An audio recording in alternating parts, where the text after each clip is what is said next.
ESL presents ESL Challenger League in partnership with Intel, Acer Predator, DHL, and Checks.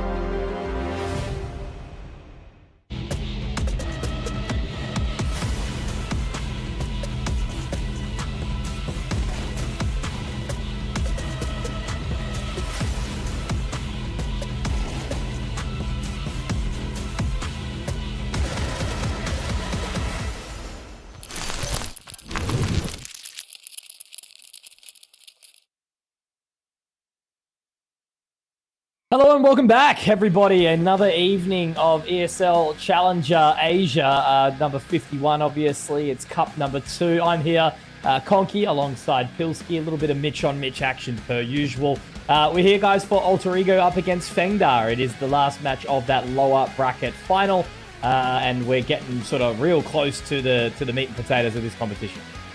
Yeah, into the top 3 discussion, see who's going to be taking on BMZ in that grand final, and you've got a nice little spread of Asian teams with different representations left over. You've got a bit of a, APAC mix, I guess you could call it, in Alter Ego, FengDa being kind of the official, unofficial, Rare Atom Academy, a couple of heavy hitters on that team, and then you have BMZ, kind of the eruption leftovers with a new mix, sitting in that grand final. So we will play the consolidation final tonight, and we'll see who's going to take on BMZ for all the marbles tomorrow. Absolutely, and I do understand that the upper bracket final that went alongside our game yesterday was a little bit of a one-sided affair. So we were watching Alter Ego, obviously, up against the Cube. The Cube very, very, very much took Alter Ego to the task early on. We had an overtime victory, 16-14. On that opening map of Overpass, which was the selection of Alter Ego. But then we did manage to see them kind of, get their action back and ultimately walk through with a little bit of a cleaner win. I think it was a 16-9 or 16-5 towards the end. But definitely wasn't an uneventful series, obviously, Pilski. And now, again, over the other side of the coin, as I was mentioning, BMZ kind of did get to walk over FengDa a little bit. I'm just trying to remember the actual map scoreline there. Yeah, 13-4, 13-9 on Ancient and Mirage. So it did seem like it was a little bit less of an intriguing matchup, I guess. And we kind of had all the action for our match. Yeah, I think it was a great game that we got in that top 4, top 3 discussion between the Cube and Alter Ego yesterday. Very back and forth action. Unfortunately, not a third map that delivered, though. Alter Ego winning that one pretty nicely. $1,000 goes over there to the Cube, having earned themselves their second back-to-back top 4 here in the ECL Cups. They seem to be chugging along quite nicely, so I want to see just how far a team like the Cube can push it in the future. But that will be their run in the competition done for today. And as we can see there on the very far right side of your screen, Alter Ego taking on FengDa in a best of 3 to see who's going to have a crack at BMZ, who have made quite a nice run there through the upper bracket all the way into the grand final. Taking on Last Bullet, Morningstar, Just Swing, and FengDa. I mean, these guys are basically the China killers at this point. They really are, and a 2-0 affair as well. They haven't really been tested too hard throughout this competition, and they're probably sitting here watching along tonight, wondering who their opponents are going to be. Where can't really sort of say the same for Alter Ego, who have had to make their run through that lower bracket. They've certainly had some ups and downs. FengDa, had a relatively clean run in towards that position before getting a pretty heavy matchup against BMZ. So should be interesting to see ultimately where this one does go. I am leaning a little bit towards Alter Ego, but Pilski, as always, we learned last night that there's no such thing as a clean 2-0 in these kind of affairs, right? So reintroducing the team, Alter Ego, Bentet, Pole Bandana, Gratisfaction, Boros, Pokemon. Some major talent there in Bentet and Gratisfaction. Some really solid sort of mix there. Players obviously out of, Ukraine and, the Middle East there, Pakistan for Pokemon. And Pokemon's been putting up some pretty decent numbers as well. So it does look like it's been a pretty good mix. But, again, the question about some of these mixed teams is always, how long have they got? How long are they going to kick together? But, they're in the team house in Jakarta, to our understanding. Gratisfaction is playing back home from New Zealand on the higher ping. But, they've been around, I guess is probably the best way we can put it. They had obviously most famously a bit of a scrappy win on Dust 2 over FlyQuest recently, but then didn't quite manage to make it through the competition. Whereas on the other side, FengDa Gaming, Pilski, you know, as you mentioned, a pretty solid Chinese team. We've seen some of those familiar faces like Trash and Afufu. Marak, obviously, you know, been around the block. So walk me through. Yeah, I mean, it's just not really a team I'm that familiar with either, if I'm honest. I don't think I've seen them play since the team was very, very different from this team, or at least a couple of players different. You've seen Chen King now go on over to Rare Atom at this point. I think Marek's come back from Rare Atom recently and is currently listed as the coach of the team, but I guess he's nearly to fill his spot for the time being. He goes all right as a player, but I think you know, you've got players, as you mentioned, like a Fufu, who have played on Lin Vision in the past. You know, you've got Trash as well, who's had a little bit of a go on Rare Atom for a bit there. So yeah, not too bad of a team to be looking at. They seem to be doing quite well for themselves in this particular competition, but FengDa is a name that has been sitting there in kind of the Chinese sub-top for a while, and I guess the rising tide brings all ships up in this case, because you know, all of the Chinese tier 2 teams at the moment seem to be doing better and better all the time, and I think FengDa is also having some better placements than they might have had in the past, at least in this cup. And you know, that's the whole thing we were sort of really diving into the nitty-gritty about yesterday is you know, what's the VRS ranking looking like leading into this major? You know, players on these teams probably aren't really in that conversation by any means, but for Singapore, you know, when that comes around the bend in December next year, what's that going to look like? You know, will some of these kind of tier 2, I guess, in the Asian region teams look like? You know, will they be able to put together these rosters and make some consistency? Because that's probably, I guess, the biggest story, right? You know, we have seen some really, really interesting switch ups of players, and there's not been like a massively consistent run for some of these rosters outside of a Tyloo, maybe a Lin Vision, that kind of thing, you know, your FlyQuest, that stuff. But yeah, the rest of the teams throughout are just trying to sort of find their way, and there's definitely been some shifts and shakes throughout the rosters, and some of the higher teams, you know, picking up some of the individuals as opposed to the team seeing that real deep longevity. But Vito's in front of us right now, Pilski, and it's going to be Nuke, Mirage, and then Dust 2 for that decider. Yeah, it's an interesting one. I think, look, Overpass and Inferno going out early on there. Overpass being a pick that we've seen from Alter Ego quite a lot. Inferno a bit more in the middle of the map pool, which it seems is where FengDa wants to play. Alter Ego goes towards Nuke. They're always a team that wants to play the kind of more tactical maps, wants to play a little bit more team-based CS to some extent.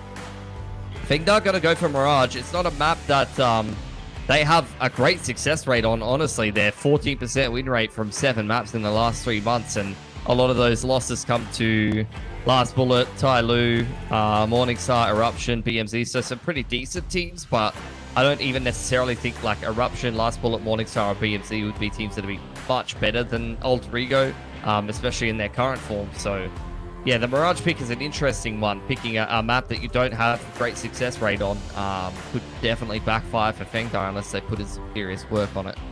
Yep, sure. For sure. But as always, you know, these series, you never really know which way they're going to go. It's always a conversation as to who's looking good on the day, you know, even sort of thinking about what we saw in the previous series and that chapter, you know, again, coming out straight off the rip, the Cube looks really, really good. And then Alter Ego all of a sudden turned it around completely. So will FengDa be able to step up to them? I guess we'll have to find out. It looks like it's basically almost ready to go here, Pilski, over towards my other screen, which, yeah, it's been fun so far. I definitely think that this one sort of has a little bit more of a lineup, like the should factor eases towards Alter Ego and say a little bit more than it did from the Cube versus FengDa here. But again, as always, time will tell. Vito looking very, very different to what we saw last night too. I mean, I think I pretty much kind of hold a team like Cube and a team like FengDa in about the same regard in their national scenes. They're not one of the top 3 or 4 teams usually in China or Mongolia. They're kind of sitting in the sub-top, and we've got a bit of a weaker field here in ECL Asia. So I think some of those teams have been upset, though, to be fair. Like, you've already seen teams like Morningstar or Last Bullet and this team and that team already kind of knocked out of the competition earlier on. So you got to give credit where credit's due. FengDa have made a very deep run in this ECL Cup through no fault of their own. They've already made their way past Cube But outside of that, there hasn't been a whole lot of pushback for them, whereas I think Alter Ego have had to make their way through a couple of scarier teams, maybe teams that you put in a similar regard to a FengDa, or maybe even better at times. So I think they should be very confident they're going to win this map. And I think you're looking at all three of the maps here for FengDa in this veto, and seeing the fact that they've got a negative win rate on all three, and not necessarily feeling supremely confident. But we'll see what they're going to put together in the server. Absolutely. The biggest issue sort of more on the Alter Ego side has just been getting everyone kind of on the same page.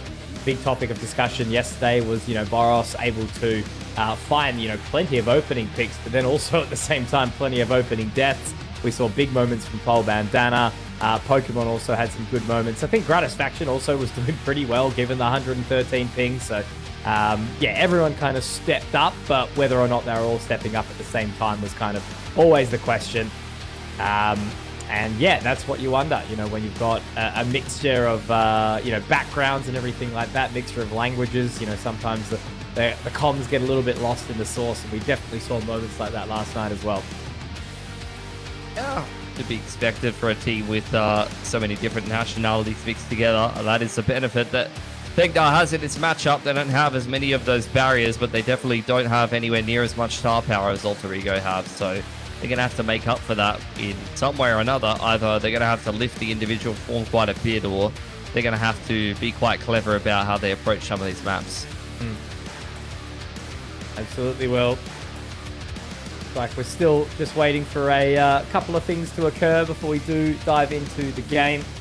Shouldn't be that much longer, but just a reminder to everyone watching along from home once more that we are really kind of getting into the crux of that competition. Lower bracket final last night. BMZ sitting in the top, waiting for their opponent. And shortly we'll find out who is going to be facing up against them. And for now, we dive into the opening map here of Nuke, Pilski. Yeah, you get Alter Ego starting out on the T side here. They did pick this map, so FengDa is going to be CT first. A Fufu going to be the ramps anchor here, and he looks like that at some point in this round he might get a bit of an action. But first, Alter Ego waiting to see if there's any kind of aggression. Rat sitting up on T roof there with a fair bit of util, and actually it might be an uppers pop. Looking to make it work now. Going straight out. 3GL's got a bit of a task in front of him. A couple of scrappy shots, but Bentet will be able to make his way in. 3GL doesn't quite get another, so that's a good opening too from Bentet. Spots out of Fufu up in heaven. A couple of missed shots here. Doesn't quite connect, so good opening in there from a Fufu. Has been forced away. The rotation coming around from Trash, so both members will be looking to come in from heaven, but not if a Fufu's taken down. It's going to have to all be on to Trash in this 1 versus 3, Pilski. And so far, looking so good for Alter Ego. Hoping that Bentet will overpeak in here. Takes that chunk out of Pokemon, but with no kit, he's already out of time. Just going to hold on to the Kevlar to head up into round 2 and maybe try to... Okay, CT Pie look a little bit better, but he's not even able to hold on to the vest. He's not going to be looking as stylish next round. His Gratz caught him on the cross back to CT spawn. And Alter Ego already with a good start on their map pick. See my vest, made with real gorilla chest. I think it was, something like that. That's Simpsons. Yeah, good catch. Proud of you. Couple of nice shots there, but an effort by committee. So really, really nice to see that kind of clean opening there from Alter Ego. Do go into a quick tech pause. I'm hearing ticks in the chat though, so it looks like it should be a quick one. Sounds at the very least. You never know. I think we had, I want to say 6 tech pauses in ECLOs. And that already was a bad omen to start off the night. Yeah, so I guess to kind of go over to that, we've got a similar circumstance where we just saw the lower bracket final against Rooster in Ground Zero, right? Rooster taking the win, and then they'll be facing up against Semperfi tomorrow. Big win from Rooster. They haven't been able to get the best of Ground Zero with this current roster, so I think they're going to be pretty chuffed that they've been able to overcome them there. As far as this matchup goes, though, that we've got in front of us, I don't think these two teams have played each other before. So a little bit of unfamiliarity. I dare say they'll be feeling each other out for some of this game. Force Bite has come out as expected here from FengDa. A Fufu, the ramps anchor, under a little bit of pressure, and of course it's Boros to be the man to do the prodding. He loves the stick approach rather than the carrot approach from most of the games I've watched. A little bit of a boost up as well for a Fufu. They are doing their due diligence here, but I'm wondering if they're going to overlook it. Now Boros not going to be dealing with any of that. He actually does look to clear and finds a Fufu quickly. Rotation around from 3GL. And unfortunately, for the rest of the team, it looks like there's not really much for them to play for here. Trash just with the Deagle. And he's not Boros. He's just Trash. So funny. Thinking about the matches of when Trash was playing under Rare Adam, wasn't it? And then the casters sort of first seeing him and his name.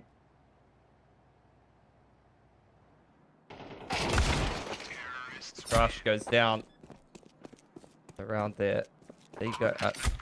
So the guys on the sticks behind the scene are telling me that it's pronounced Fufu. I've been saying it wrong for years, and I don't know if I should stop now. No, because like I've seen other people also say a Fufu. I just think he's trying to make you bark. Arf, arf. I don't think he would do me like that. I thought we're pretty tight. True. True. Fufu. Fufu.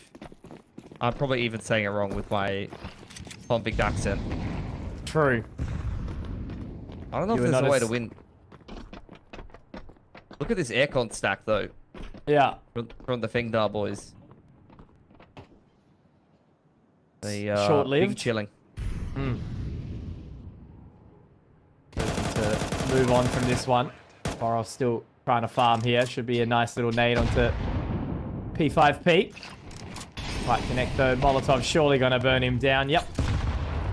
What sound does the Zeus make, mate? Nothing, because he's dead. Damn. Marek. Ooh. Oh my god. Rolling Coach back the still got years. it. Yeah. He gets Although, Benset. to be fair with Marek, I've seen many games from him. I'm not sure he had it. No disrespect. He was always just like a guy on the team that would do like his job. And now he's coaching, so he's just a guy that's helping the other boys to get better. Yep. But I remember even him playing on like IG and stuff like that back in the day. I never really felt like he was the guy. So I think You're not that guy, pal. I mean, to be like, no disrespect, because that's coming from a guy who was also just one of the guys on the team. You know, like you need you need the guys to just do the things. For sure. While one or two of the other boys do something special. Maybe Trash will be that guy. Pokemon already down for the count, trying to force his way out the squeaky door, but the door was perhaps stuck. Boros has pried it open though. Boros does quite well for these things, but unfortunately P5P is going to drop Gratisfaction before he can find his way down the vent, but does get quickly traded. Pole Bandana looking to find a Fufu. And where do we see the rest of this round go? Just Boros, 1 versus 3. Where did that bomb? It actually got dropped into the vents. That's a little bit of an unfortunate scenario. He's got plenty of time to work with, but I guess the only benefactor is that everyone is heavily separated here. Be an ace clutch from Boros, which I'll give him a crack in, to be honest. If it was anybody else, I'd be disregarding this one. But all of the CTs are pretty split up. Got chances at 1v1s, and if there's anything that Boros likes more than taking 1v1s, I haven't quite seen it yet.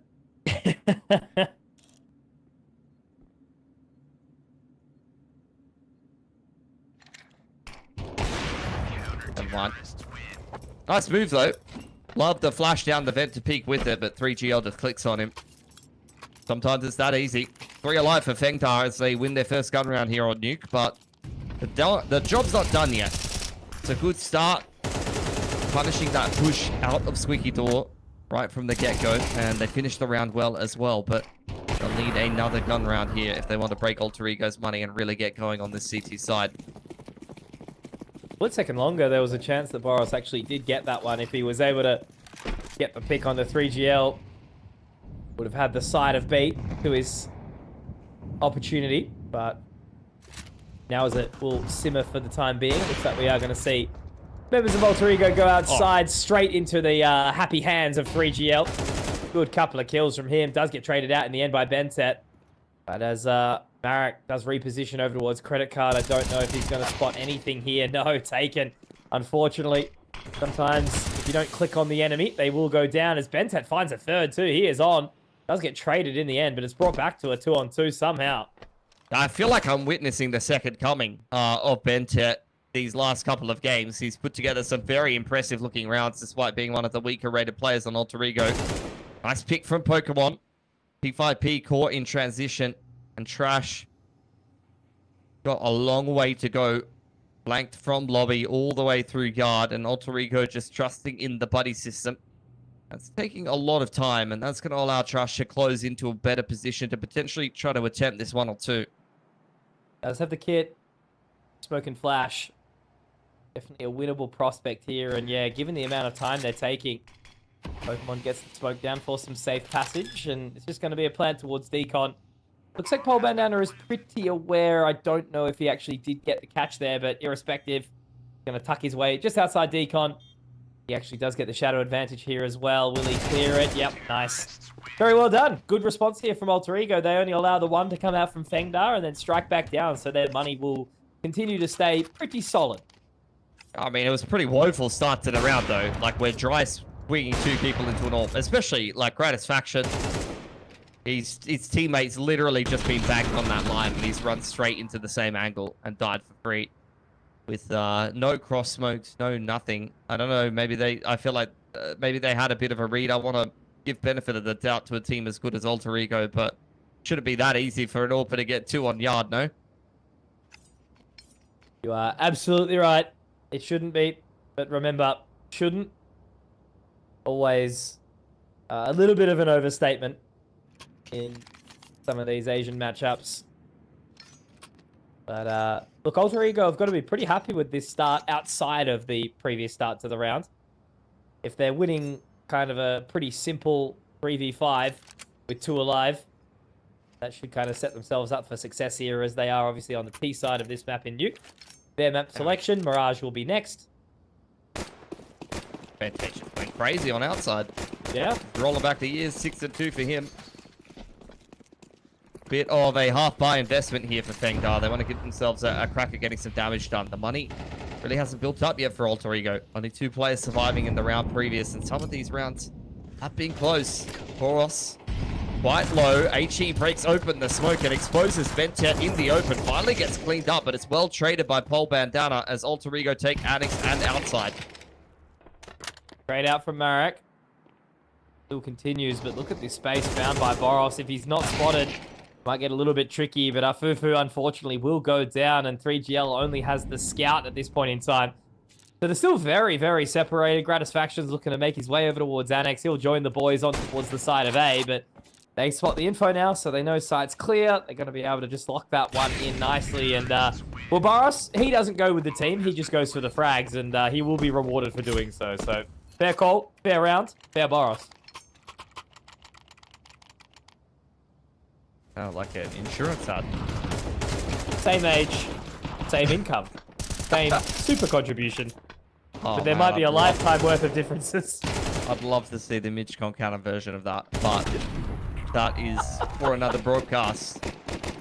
Alter Ego, again, a few rifles taken away from them. Bentet and Pokemon quite broke.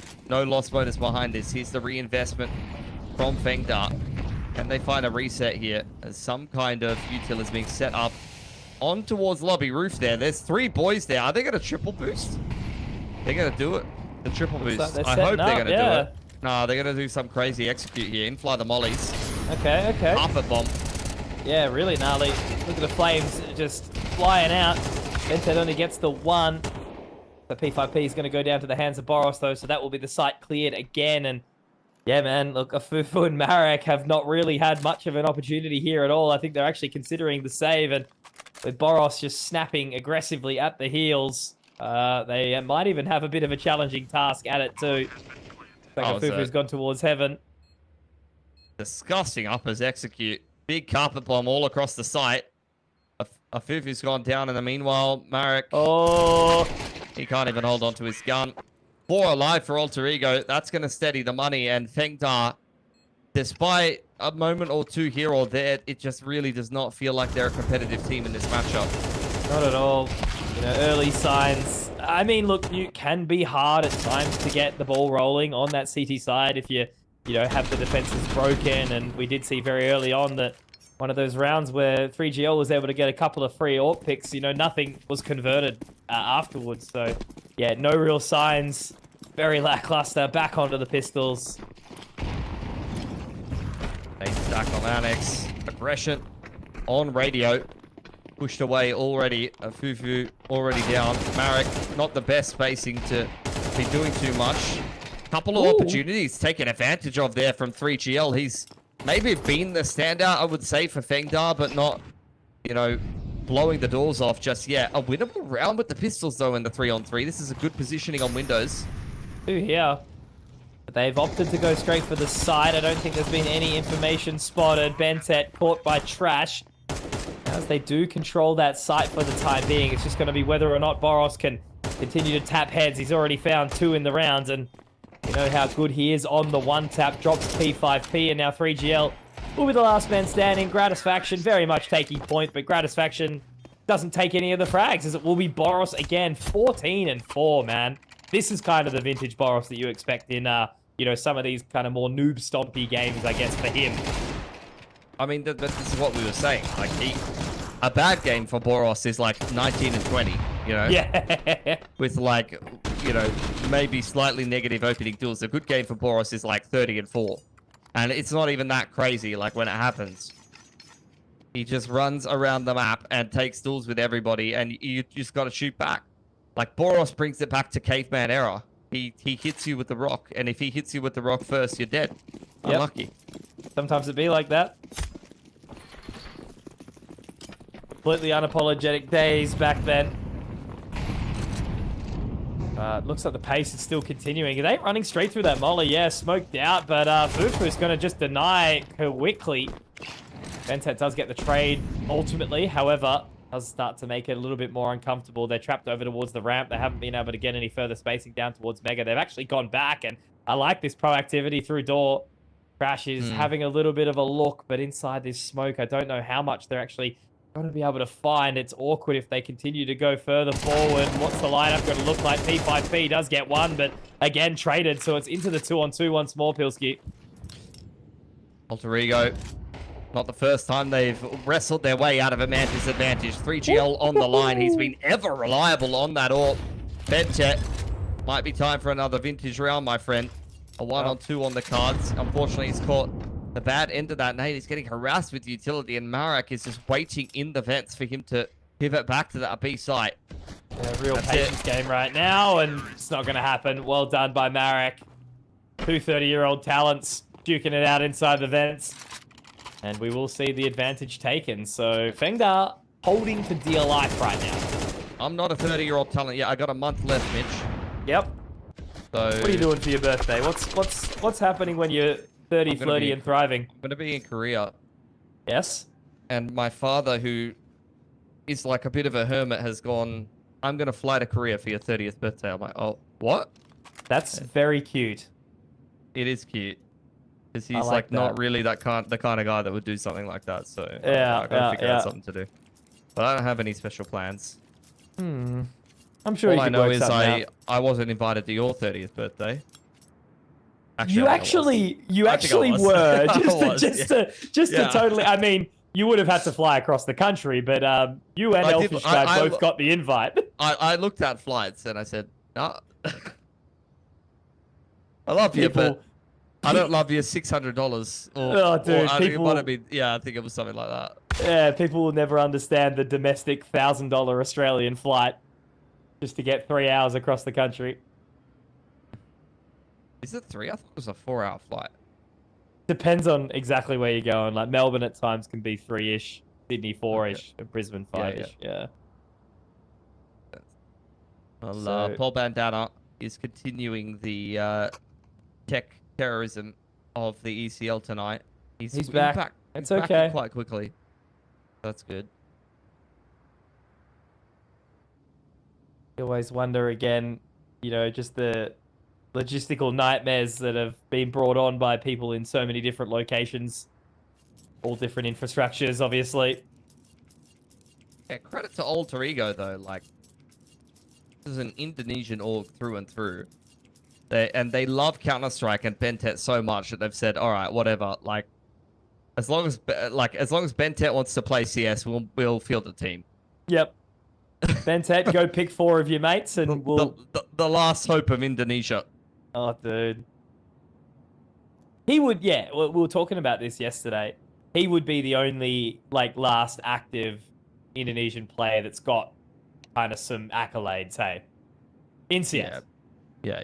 I mean, there wasn't that many Indonesian CS players that had serious accolades in the first place. Nah, but him and Excurate. Yeah. And that's about it? Yeah. Like, there was some Asia mixed teams that did okay in some Asia events, but they were never, like, powerhouses, really. Yeah.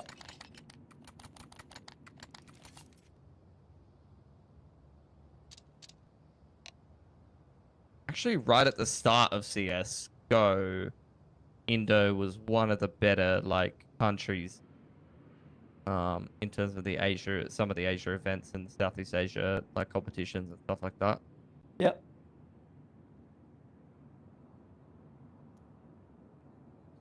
Had a few Korean teams and rosters. That was way later, though. They were not really playing much. Nah. Because all the old boys had retired. They only started playing, like, pretty late into the piece. Like 15 or 16, I want to say. That's what I was going to say, yeah, like... You did have an active roster before that, though. Like Sound and Argency and stuff like that, I want to say. That was like the other MVP team. Gonna say it wasn't before my time there.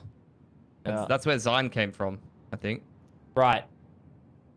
Who was it again? That original MVP roster, Zine. Goodness, that's gonna test my memory now. Which one are you talking about? Solo. Oh, that's not the original one, but like that's the mixed team was like Zine, Zeph, Stax, Zedar. Yep. And then I want to maybe Solo. I want to say I'm pretty sure I think Solo played through all of them. Glow was on there as well for a little bit. It might have been Glow actually. I can't remember, but that was probably the best one. I don't know. That was like 2018-19 era. I still remember going to an event that Harry and Hugo casted, actually. It was, Computex Taipei, I'm pretty sure it was. And it was either 2018 or 2019 for the Zotac Masters. And that was the one where, like, Order and I think MVP did pretty well from memory. But, yeah, that was, like, that OG roster. And then the Order that kind of had your EMAG and hats and all that kind of stuff back pre-pandemic days. I need to check when that year that was. I think it was 2019.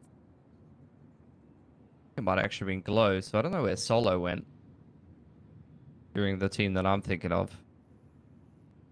Zedar, Zine, HSK. HSK was playing for a bit. Yes. Yep. But I think it might have been standing in, actually. I don't think HSK was, like, on that team. That might have been after that, when they were kind of decent for a bit.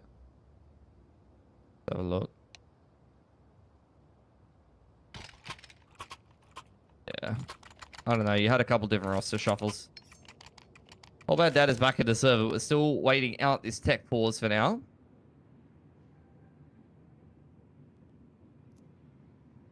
There we go. Back into the action. Can stop thumbing through the history books. But so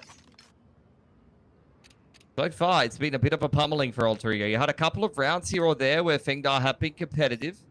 The last round being one of them, but you can see it's really taken it out of their economy. Not a lot of money to follow up on this one, so this could be a pretty quick punish for Alter Ego to springboard into double digits if they win this round. If FengDa can keep holding on.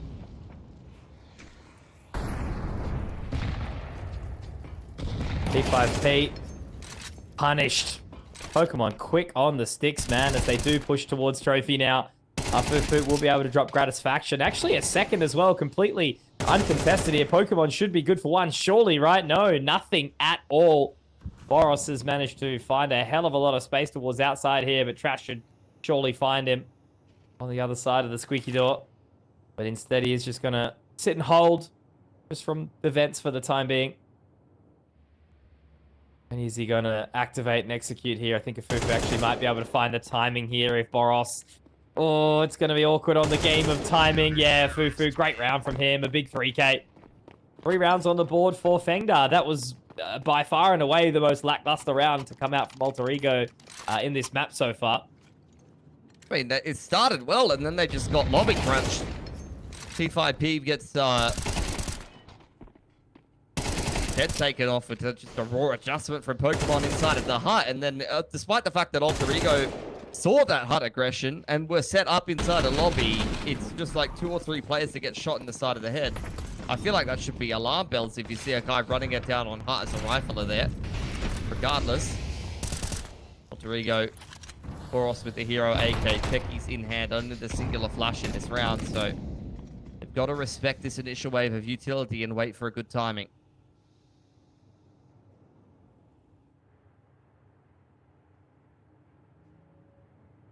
What are they going to do from here? Always scary, that hero AK. Suppose there's no Kevlar to back up Pokemon, so that HE is going to really hurt. Or does it? No, not at all.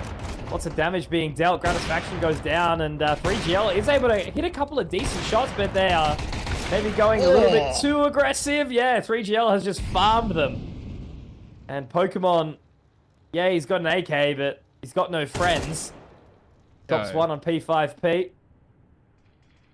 I need to go for the personal attacks, man. Sorry. He could still 1v4 here, and then, you know, he'll be very popular. Picked up. 3GL's put on a bit of a highlight reel there. Excellent stuff from him. Refresh that smoke. Could be on for the ace here if Pokemon tries to bust through. It goes on to lockers, and through goes 3GL. There's the ace for him. A 4th round from FengDa. This man has been the standout thus far.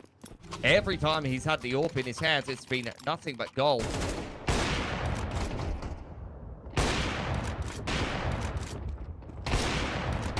Just clean as you like, isn't it? Even a cheeky, quick half, no-scope sort of thing. But the gap is closing. This is the thing, isn't it, Pilski? Like, Alter Ego, they looked pretty unbeatable at that 7-2 mark. But FengDa are now in it with a chance to try and bring this one to a 7-5 half. Bit more outside pressure now. All of smoke's deployed. Only HE nade is on Barak there, and he's kind of turtled in the corner towards Secret, so he's not going to be able to blow open the smoke for the boys, but it's not even really needed. Woo! He doubles down. Bomb dropped. That's great information and a man advantage for FengDa. Tricky. What are they going to be able to do with it here? They've chosen to leave Pokemon up top. And I think 3GL actually might be able to spot him here. Oh, this guy, man.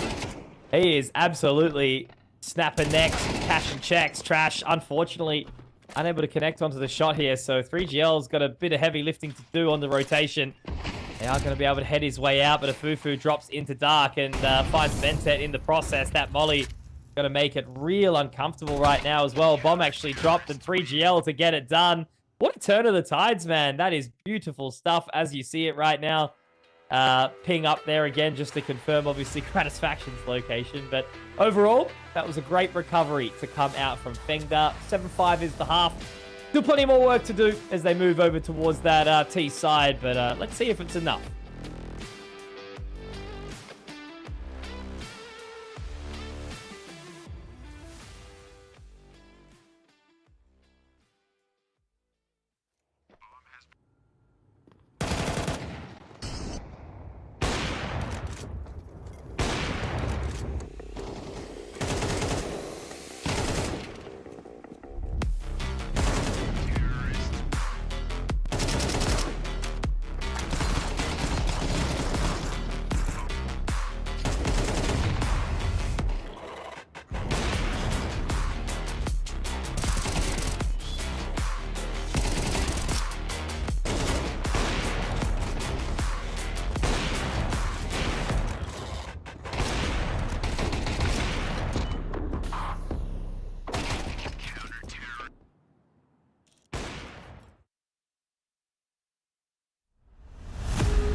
And we're back after, again, what was looking like a relatively dominant start here for Alter Ego. Looks like FengDa have very much found their groove. It has not been thrown off. Kuzco can dance on as we move in towards the second half here. Straight into a pause for now. Seems like a couple of grenades juggled around the boys.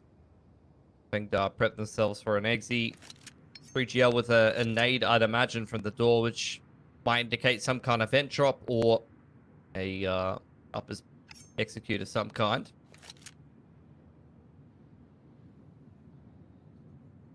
So far, it's been a game that's been hanging in the balance. I mean, Alter Ego got off to a good start, but I felt like FengDa, once they got their economy together and the AWP got in 3GL's hands, it was, you know, pretty good for a couple of rounds. The big issue I'm looking at now is like, okay, he's been fantastic on the CT side with the AWP.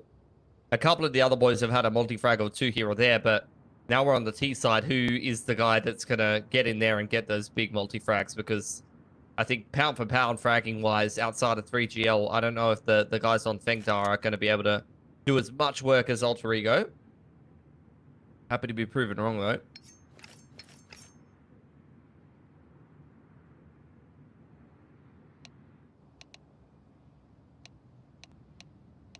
Alrighty. Hearing some ticks in the chat. Hopefully that's a .R.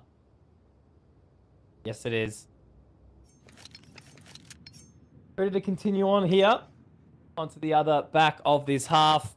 Said, seeing Alter Ego move on towards that CT side. Doesn't exactly, you know, change my mind too much about where we've been seeing this. Boros is having a moment as per usual, but so is 3GL. So this pistol will tell us a little bit of a story about where this map could go. Prepping themselves on the roof of lobby. Looking like a few pieces of util, prepping them for an uppers execute, but there's already three CTs here ready to hold this. Or, in fact. Everyone here. And it will be the topside exit. Flash out. Trash out. But so far, so good for Alter Ego as they drop like flies. Complete denial of service. Alter Ego make it work, and it's Swift 8 on the board.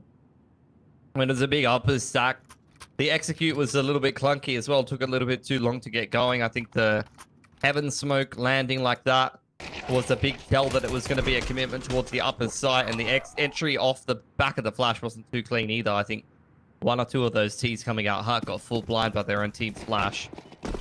Not that running into a 4-stacked upper side is going to go well for you at the best of times, but definitely not when that's how it starts. Always forget about Nuke when you'll see the XM come out. Whole bandana, putting that into his arsenal. Otherwise, just SMGs to get the job done. Single bit of positioning here. Boros, very aggressive through. They've got so much control inside that lobby. The weaponry should just rip through these Kevlarless players. Boros is feeling pretty hungry. Got a little bit of an itch here. Pilski wants to scratch it pretty bad. The anti-eco addict, this man. A4 in hand. Holds down the trigger, and the aim punch is pretty good, but they're able to bring him to his heel with a deagle. Trash actually taking 2 weapons off of them and had a chance for a third, if not the aim punch of the XM. Alter Ego just by nature, they will always want to play hyper aggro on these anti-ecos for some reason, and in this case, it goes fine for them. I wouldn't say it was necessarily a bad one, but yeah, I think at times I keep an eye on that. Going into some bigger stakes tournaments against a better opposition. If they play some of these anti-ecos like this, then they might end up getting punished a bit harder. That's the danger in, you know, some of these Asian tournaments. You know, you play with that little bit of disrespect, and sometimes, you know, the team actually might surprise you. Unless you're Boros, who can just march his way straight through the smoke. He'll only get one before he is traded. And P5P does cop a bit of damage for the Troubles. But for now, it'll simmer in a 4-on-4. Benton and Krat are still kind of active and in play over on Warehouse here. 2 places close to Hut, so another flash flying up over the top. It's very clear what Alter Ego's intentions are here, and FengDa are quite trepidatious considering the yard control. Only will force them back for now. And Krat's now been left on an island. Awkward angle to be holding. They do reposition though nicely. Pokemon still has this aggressive line in towards lobby. As they cruise back around into the entry. They need to make sure they get a bit of a wiggle on and trade this effectively. It's a great off angle from Pokemon. Does put out trash quickly, but again, it's that trade.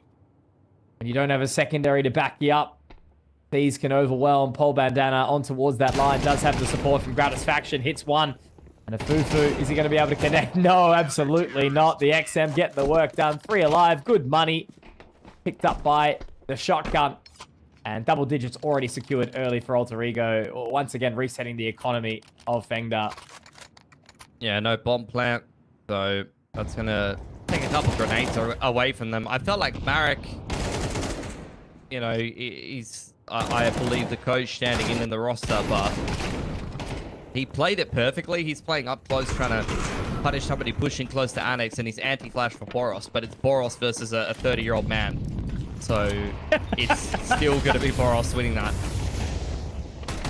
Sounds so aggressive, but speaking of aggression, 3GL has found 2 very, very nicely, and Boros even punished by Marek there. Benthead is 1 HP. These are the rounds that, again, should just be never, ever, ever lost, but they always seem to occur. I just can't help but feel like it was Alter Ego kind of overplaying their bounds. I mean, it was just a nice timing from FengDa. Like, you get the techies and armor in with a couple of well-placed flashes, and you can catch any team on the timing if they don't have the right protocols to deal with it. For sure. So credit to FengDa. They nice little play that they've got in their arsenal. And I think that's the perfect example of like where I criticize them a little bit on the pistol, where I felt like they're a bit clunky on their pistol execute with the Heaven Smoke and trying to get out Hut. There was no clunkiness there. That was about as streamlined as it gets. Bentet, rifle taken away at the end of things as well. That's an MP9 kill and an M4 upgrade for Trash. That is a big economy swing in the favor of FengDa that could help them very much so get back into this game. Don't worry. Boris has enough for a Deagle. It's all gravy, baby. Gratisfaction has had the AWP dropped over towards him. Boris has actually gone in for the FAMAS. That must have been picked up by Pole Bandana. So they managed to fashion together something. Pokemon does have the Deag of his own. He's going to be sitting topside. Not exactly the weapon you want to be holding in that position. But however, the rest of the team is well equipped to try and defend their boy. FengDa take control of Yard. Look at him. Further extend the control, and yeah, look at him go. He's done so well for the boys. Dropped in lobby right off the rip. That is the double-edged sword that is having Boros on the team. Oh, really is. Like, I understand obviously making a play, wanting to catch off FengDa, but like, I love it personally. I love watching and I love casting Boros. It's my favorite thing to do. But yeah, he can win or lose you the round in an instant. For sure. Oh, Grat. That's unfortunate. Ping diff, I would put my finger on. Now Pole Bandana with a pretty tricky task here. Benthead at least has managed to stem the bleeding. Pokemon, though, is surely going to be no way. What a shot. But there's actually a genuine chance here for the side of Alter Ego. But we would have needed to see Pole Bandana to find something. And now Benthead actually not spotted on the other side of the smoke here. Pokemon also looking to make his way through. Benthead just out of the top. Able to find one, but P5P. A beautiful 4K from him.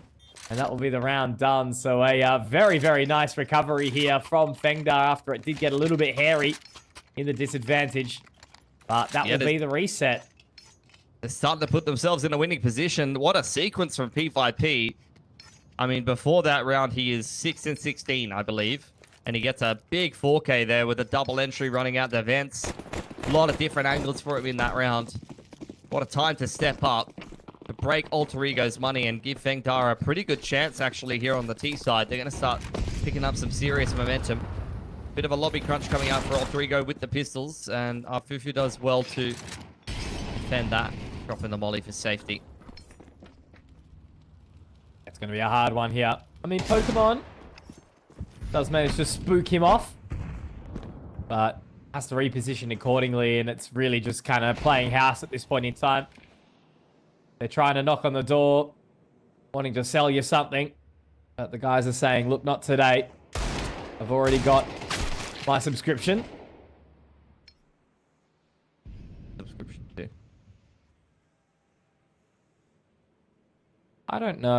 I was thinking something to do with, like, we got a letter in the post today from the Jehovah's Witnesses. There was some free, I don't know, bank event for Easter, whatever it was meant to be. But it was one of those very funny things. It's like, okay, yeah, no, I'm not interested. But the letter was written by hand very, very nicely. So respect to whoever was trying to sell me the good word. I get a lot of like roofers and painters and stuff, and I just interpret that, and like gardeners as well. I just interpret that as, mate, your house looks like shit. Here's my number. Yeah, you could really do with some help, young man. And Alter Ego in much the same position. Unfortunately, they have kind of let the weeds grow up, and they're looking like they're in a bit of a worse for wear position. See if they can get the whippersnipper out and get to work, because there is a lot to do. FengDa, great money on this T side now. FengDa out in yard, pushed away, so it's a pretty good start for the T's here. Arek's in a great position to potentially punish Boros here. Oh, yeah. Boros again, just giving up that opening pick. Double-edged sword. It is dull on one side, sharp on the other. A dull blade, though, isn't going to be able to do the work they need. So Pokemon going to try and pick back up here as Bentek goes down too. Pilsky, this was meant to be, from what we saw at the start, a, 13-5, 13-6 in favor of Alter Ego. But it just is not looking that way. Paul Bandana having to retake his own site. Crash up in heaven. And Fufu's going to get him on the flank. So it should be another free round for FengDa. I mean, credit to them. They've done quite well for themselves. After they got the money together on the AWP in 3GL's hands, they recovered well on the CT side. They lost the second half pistol as well. But once they got rolling on this T side, it all really stemmed from that Tech 9 Force round. The Tech 9 Eco round where they hit that uppers timing. And ever since then, they've just been cruise control.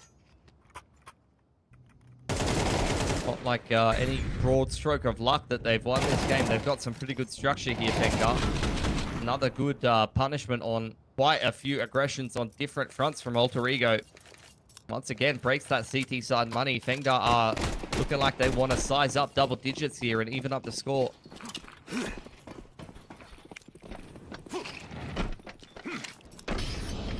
Look, all I can say is if there's any round that Alter Ego are going to win to shut us up, it'll be this one. They've slotted their way in on towards the site. There's a little bit further of a defense over towards the ramp, but they've already found their way down. Yeah.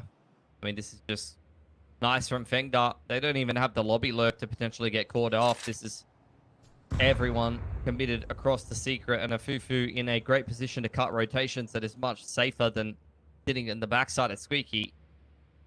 As it stands, really couldn't be in a better position right now as FengDa.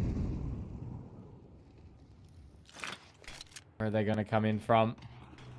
Satisfaction dropping the smoke over towards double doors. They've actually taken full lobby control here as well. So the time in the oven for FengDa may very well leave them overcooked here.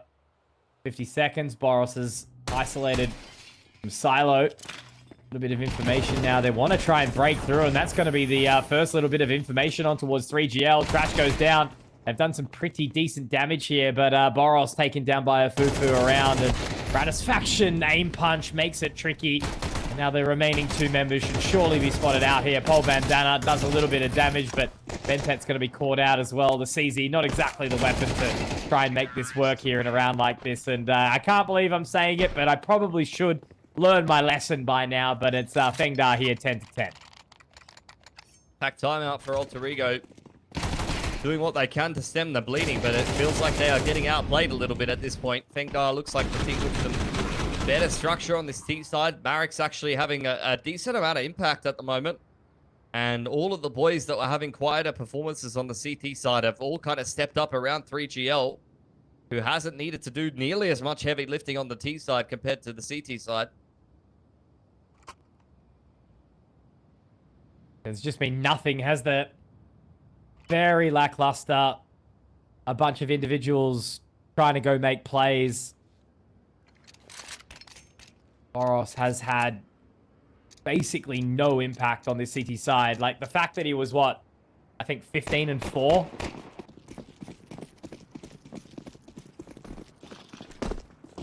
He really will win or lose you the game, won't he? Well, still a game to be played. Money is fantastic on the T side now, so Alter Ego have really got to be put through their paces if they want to claim Nuke here. This is their map pick, and FengDa are itching for an upset. 3GL prepping the uppers pop.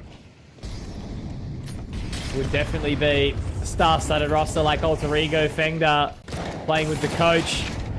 Crash dropping Pokemon very, very early, but Bentet, Pole Bandana are able to respond nicely. However, Afufu with some good damage.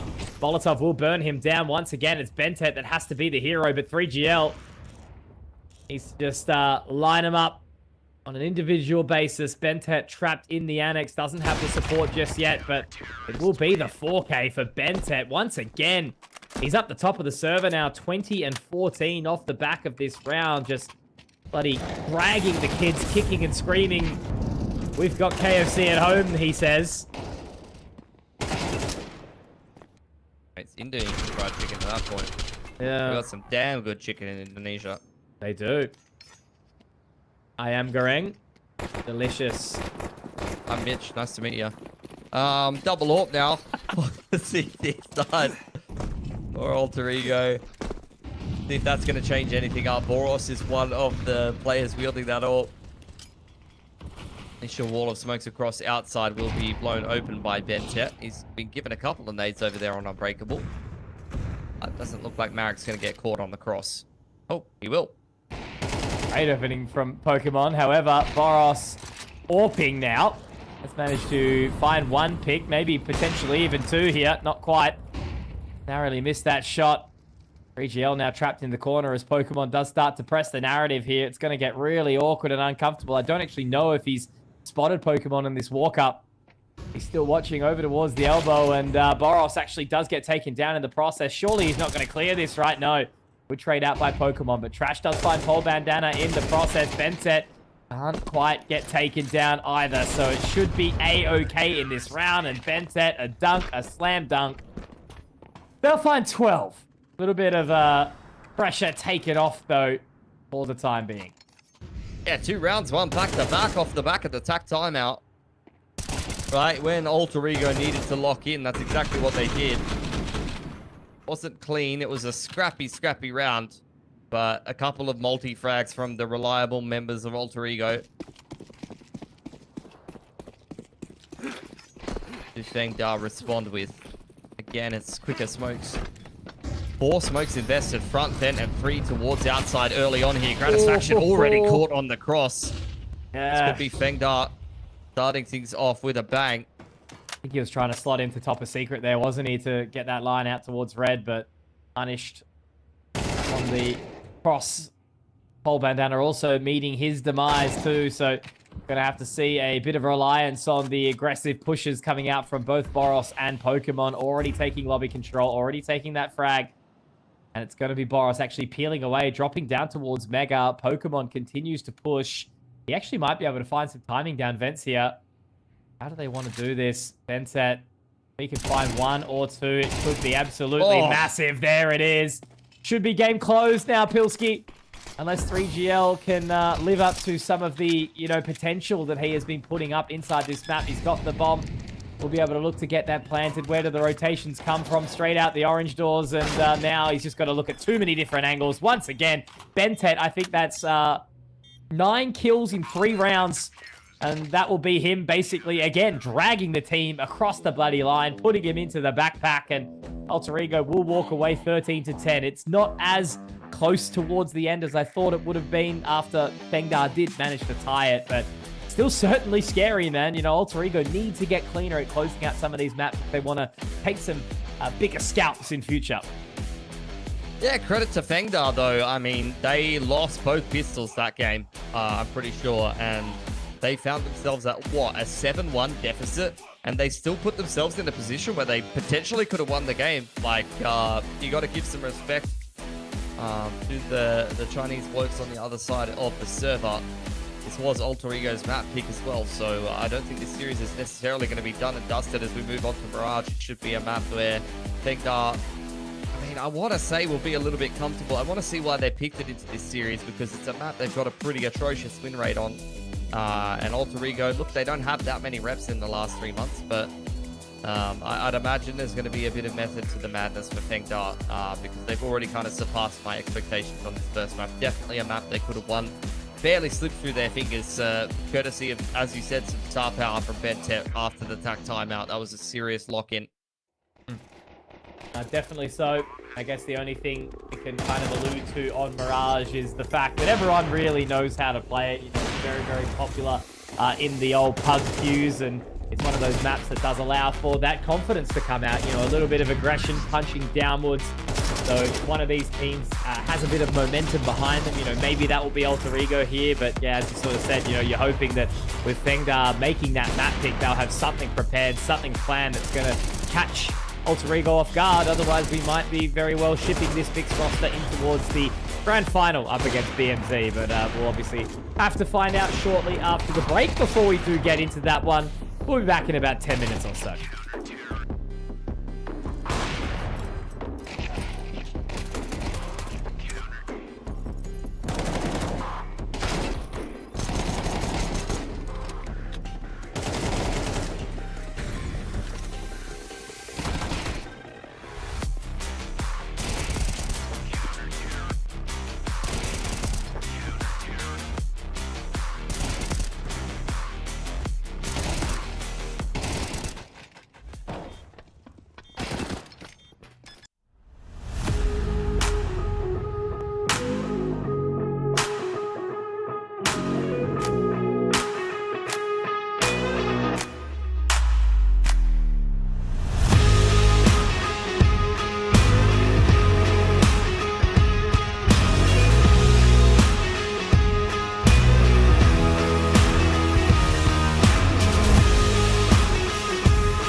A grandiose return into the second map of the evening here, Pilski. We continue the series between FengDa and Alter Ego.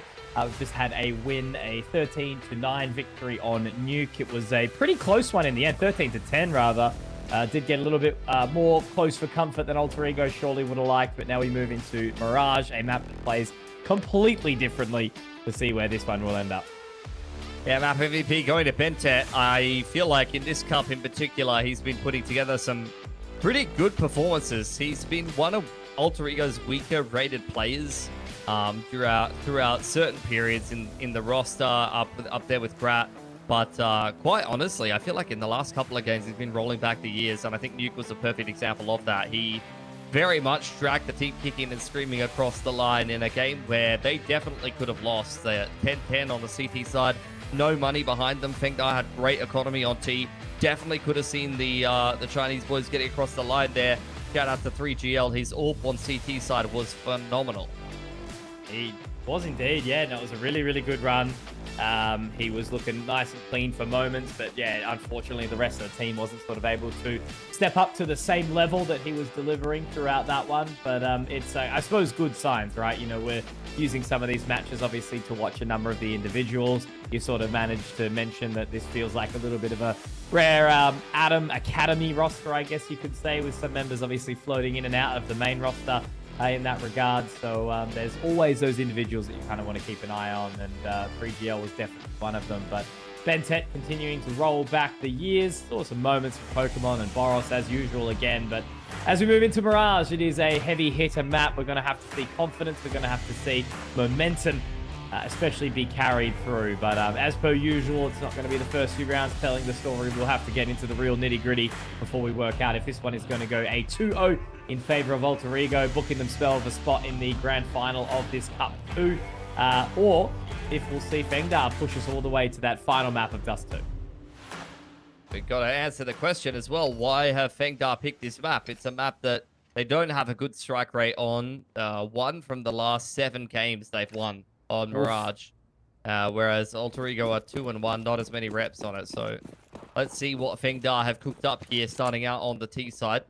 2 sets of util. Both smokes ferried over there to Afufu, I believe it is. Or P5P, rather. As they're prepping themselves for the A hit here. 2 players ready to receive. Pulp, Bandana, and Boros. Those pretty sharp shooters on the side of Alter Ego here. How's the defense going to look? Breaking straight through on towards the site. Pole Bandana, great opening. Does pop a gush. And Boros, well, look. Jumping through the smoke solo, mate. I don't think it's going to net too many dividends. We've got Gratisfaction moving up close. Marek sitting just near Texter. And what's the angle going to look like? Gratisfaction spotted out very, very early on. But now as they make their way up connector, it's 3 members through CT here. And with this utility starting to fly out, it's making everyone feel a little bit hot under the collar, a bit uncomfortable. Gratisfaction does get another alongside Pokemon. These remaining members, though, over towards Sandwich, over towards A main. The Rap is actually coming all the way around from Trash, and I think he should be able to hold the line. There's no kit, there's no time. And ultimately, even though Gratisfaction does pick up the kill and alongside Pokemon, it will ultimately be the opening pistol round going the way of FengDa, which is a bit of a turnaround, Pilski, given the fact that they didn't pick up any on the previous map. Yeah, they had a great game plan.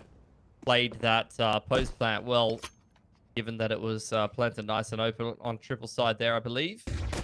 Nice mid wrap from Trash. Great heads up play from that man. You can see him on the replays while everyone else is fighting World War III, running all the way around. Found the key kill on the defuser there to secure things for FengDa. So off to a good start on their map pick already. Eagles purchased up the Alter Ego players. In fact, Pokemon's got armor as well to boot. He's got himself a couple of kills in the last round. Yeah. Smoke as well. These are the rounds that get a little bit scary. Where's Boros? He's actually gone lowers. And yeah, this is the thing. You can just never count him out with some of these entries. Marek should have him dead to rights here, so at least it's a good trade, but he dropped the bomb in the process, so they've got the early info. They've also taken Palace control right since the start of the round, so you'd imagine there should be some kind of rotations coming through thick and fast, but it's still Grat solo on this B site for the time being. Paul Bandana's getting a little bit of a flank on. At least Bentet's over there, but with only a USP, well, not even that at this point. I just don't really know how much can be done here for Alter Ego. They're across into market. Pokemon, or could be a game of timing here. Gratisfaction does manage to get damage on the one. Pokemon dropping another, but they do get the trades out in the ultimate end. But with that bomb being dropped, there is actually some additional time for Paul Bandana to try and get in towards position here. They do flash in towards the apartments, but they aren't going to know where he is just yet. They do jump spot, and I don't actually think he was spotted out there by any means. He definitely was picked up, though, by P5P just now, and looking to get his way out. That Molotov will flush him into a very uncomfortable situation. Now, 25 seconds, Pilski. They have wrapped around, but he's gone a little bit aggressive around the front of sight there. And despite the good damage, the investment doesn't quite take down FengDa. However, we are going to see that opening buy for Alter Ego now. 3 guns taken away, given the pistol investment. You're happy with that? As Alter Ego trying to hamstring FengDa's economy before it gets too out of control. Not that that was even a problem for them closing out Nuke. I think FengDa had like 8 or 9k on most of their players, and Alter Ego still just won 3 CT gun rounds back to back to close the game. Boros in the short jump and already hitting that W key straight up into the top mid smoke. Man's looking to get a little bit spicy with it. The Boros effect. What's he going to do? Actually manages to find one in a second, though. Marek spots him once again. The one and dones are like fine, I guess. It's just this island that he continues to put himself on where he's not in a position to be at least getting out safely, you know, or a trade, whatever it might look to be. I find the opening is always pretty decent, but just doesn't have as much impact as I think you would like to believe. Paul Bandana's found his way into Palace. Oh, Grat, little bit clunky on the movement there and gets punished. Bentet at least makes his life worth something, but man is isolated inside of ladder room now, so could be problematic for Alter Ego. Could be okay for now. Does have a member of Pokemon up short with him too. P5P be on for a little bit of a rude awakening here. I don't know how much of a bait and switch has actually occurred. I'm still now making its way over, but yeah, I don't really know what's happening from Pokemon there. Caught in a bit of a lackluster position, and yeah, very early on, Alter Ego are not looking too crash hot. 3 alive for FengDa. Bomb's going to go down, and Bentet and Paul Bandana will look to save. So even after finding the opening 2 picks in the previous rounds, still Alter Ego not being able to convert. I mean, yeah, they found the opener, but when it immediately gets traded and you're into a 4-on-4 on T side, you're usually pretty happy with that. Yeah. Not really going to be too upset with that exchange over on Boros early on. I don't think it necessarily put the CTs in a terrible position, mostly because Paul Bandana was in carpets, but then they just were a bit clunky on middle. Like, Grat died for free, and then Bentet, he got one, but he was kind of in an awkward position, and then because they were already in a 4-on-4 right since the start of the round, it felt like Pokemon had to hold the entire B side of the map by himself, and that's the kind of situation where I think you just have to try not to do too much, right? Like, you have to accept, I can't hold everything. So you either need to go aggro somewhere, or you probably just need to group up with the boys and, you know, accept that some things are just better left kind of to their own devices, I guess. Team game, Pilski. Lots of people forget it, I guess. 5 in the server need to be all on the same page. And this buy now looking a little bit uncomfortable for the side of Alter Ego. They should be able to fashion something half decent together. Pokemon will have to rescind his offer and drop down to an MP9. But it'll be M4 for the rest of the boys. Kit for Boros and Grat. But the money's starting to get a little bit of a wriggle on for FengDa. It's looking good, man. This could be a reset round as well. Alter Ego post timeout on Nuke, though, immediately got off to the races, so let's see if they're able to make that happen again. Once again, Palace push from Paul Bandana, but this time it doesn't go so nicely.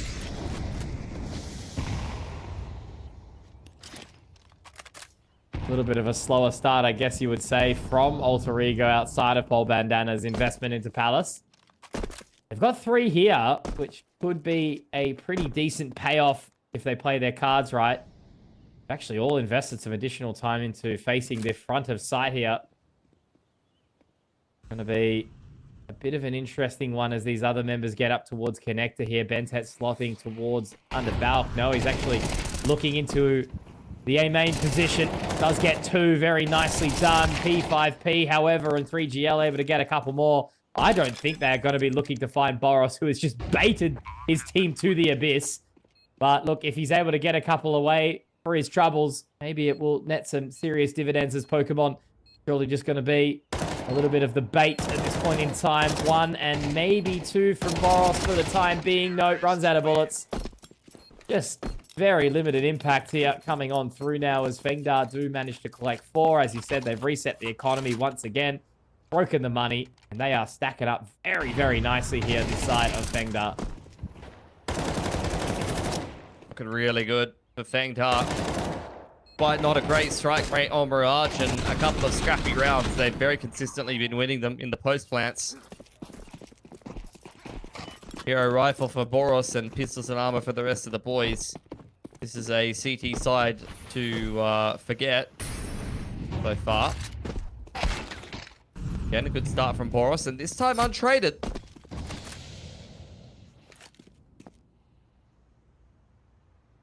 The opening pick that you want to see. Satisfaction's got himself full real estate of Palace again, but you can just see how aware Fufu is of this aggression that has been coming through. Boros now getting a boost up on towards Pillar. Having a little bit of a look. Nothing spotted though just yet. The advantage still held in this kind of quasi-buy. Boros actually might be able to find another here. He's just missing out on his shoulder. There's the dink. P5P's got no idea. Boros got to be cautious though. Doesn't want to overstay his welcome, and he falls away at the most opportune time, but he's looking to go fishing again. Reboosting. That's bloody bold, isn't it? He gets some information, actually gets the damage as well. No P5P is close, but this is the thing about Boros. He just wants to keep on going. It's traded again. Bentet with some decent damage. 3GL has found 3 GLs. And Strat's all on his lonesome in a 1v2. I just don't know how Alter Ego keep throwing away these early picks. Yeah, it's a rough state of affairs, but FengDa playing well together. Got to stay on top of them. And I forgot, that's what the Dignitas logo used to look like. Rat coming in with the 5-7. No kit for him, so all the time that it's taking for him to clean out Van might end up being his worst enemy. 3GL very low here, but all he needs to do is just stop the defuse, and he's won the round. Nicely done. 5-0 for FengDa, and they're not too concerned about the rifles they lost because the money's starting to build now.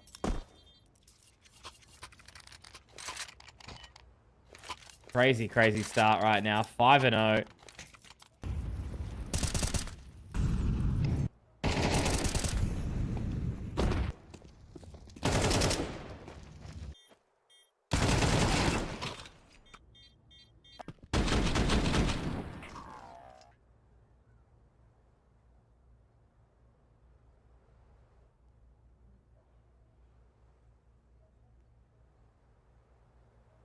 Back out for Grat.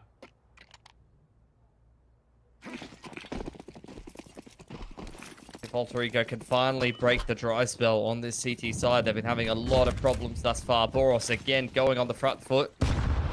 Little bit more reserved to play in connector this time.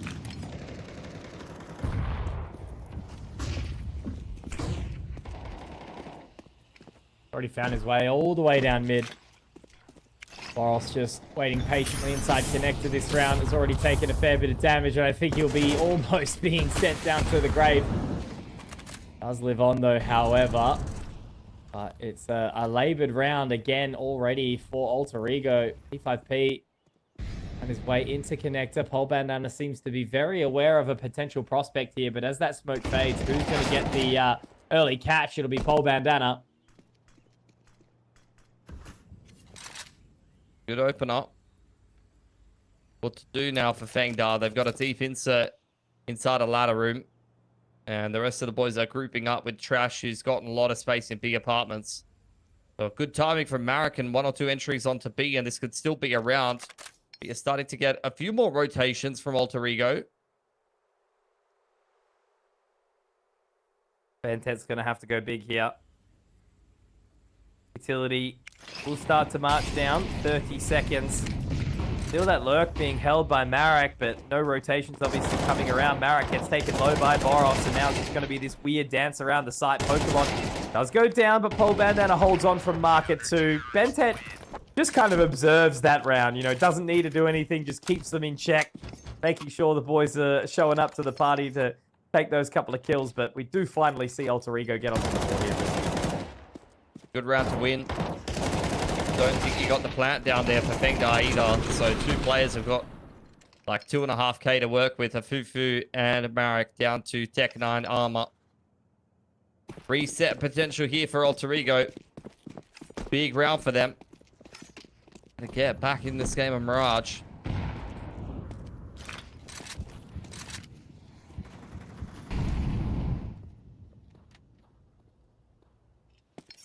Again, a slow approach over towards B. A little bit of mid-aggression, but not over sort of stepping. Palace control being held again. I'm moving through underpass. Yeah. A lot of space taken on A here for Alter Ego. Done quite well in that regard to allow them to have a bit more of a singular focus towards middle where the brunt of the push will be coming in. Smokes to Con and window from FengDa. Really trying to mask their intentions. Great nade. Breaks open the smoke and does about 80 damage to boot. That's an opener for Paul Bandana. His second in as many rounds. A huge pick too, because that's allowed the rotation over towards B after we saw Boros flash his way into A main and find nothing. Gratisfaction now has to try and connect this shot on towards 3GL. P5P's been taken very, very low. Fufu is going to be able to get away with that bomb, but he's only got the techie. And just a few hopes and dreams, a HE to try and make something work here. And I think Gratisfaction should very well have the line here once Fufu does look to swing in towards it. 30 seconds. Boros, of course, he's already on the flank. But he does pick up. He's got to be cautious. However, he does connect with the shot, so it's A-OK again. Second round for Alter Ego, and that's where we have that economic discussion again, Pilly. Not much in the bank account for FengDa. Yeah, they're looking a bit more quick here on the T side. Even if they get a plant in this next round, I'm not sure they're going to have much better than 4.4 to 4.8 across the board. So, realistically, this is looking like Alter Ego are going to make this a much closer game of Mirage. Definitely was starting to get a bit hairy, wasn't it? 5-0 start. A full block eco. Sitting around. Gonna walk through underpass here. A lot of util early on invested by Alter Ego. I mean, just by virtue of throwing these nades, they are burning through little bits more cash. And FengDa will be well aware of that. Waiting for any mistake. Any bit of hunger to get baited into underpass. But right now, a bit of a standstill. Nobody for Alter Ego has overstepped. Very respectful anti-eco for a team that usually is quite the opposite in these kind of rounds. Definitely so. Regroup back towards mid here for FengDa and run it down with the Glock, see what they can conjure.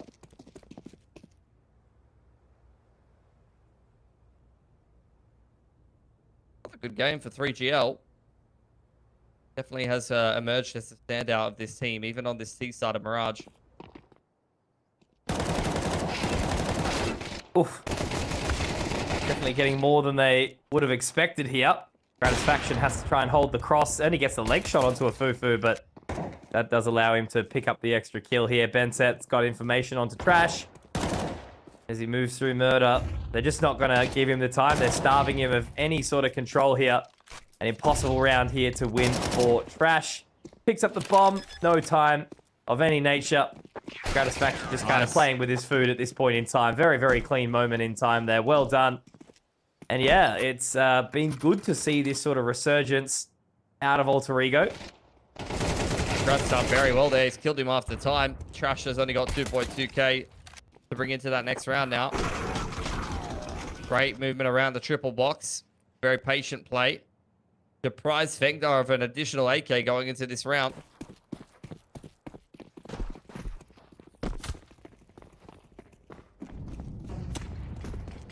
And they capitalize on this advantage they built for themselves, Alter Ego. Gratisfaction this time actually taking the line into Palace, and that's what you want to be seeing. Palace Control hasn't really netted many dividends in these previous rounds for Alter Ego, but the change-up of the AWP does mean that is allowed. Boros has also got himself into ramp again, but looks like Trash is just sitting, waiting pretty, knows that there's going to be a flank coming through. A dirty angle. Be joined by 3GL now. Oh, no. Oh, my God. It's an instant dink onto Boros. He gets cleaned up, but honestly, it's not the worst thing in the world. Pretty good info as to what FengDa's intentions were. And I think regardless, you're going to see Alter Ego quite happy to play retake on this A side of the map. Just leave Paul Bandana in jungle. They've still got the advantage, I suppose. That's the main thing. They've had to clear out all the extremities of A. Mid-control regathered, but they are in a very, very powerful set of positions here, Alter Ego. Boost into window. Benthead's surely going to be ready for this. Marek about to show his head. It will be ripped off the shoulders. Nice and cleanly. 3GL also spotted going up connector. P5P potentially looking to show his hand. I do actually think he did get spotted from Paul Bandana inside CT. Benthead goes down. They've got to be careful that they don't give too much away here, and they won't. 3 alive. P5P solo has to go and try and collect this bomb. The HE will kind of flush them out, but I do like the repositioning of Pokemon here. Jumps up in towards window. And now they just can't allow the 1v1v1s, and they won't. Good trade from Paul Bandana. 4 on the trot now for Alter Ego. Yeah, bomb plant denied. And FengDa haven't maxed out the loss bonus yet, so that's another reset. Alter Ego are making this a very tight game now. Serious comeback being put together on the CT side.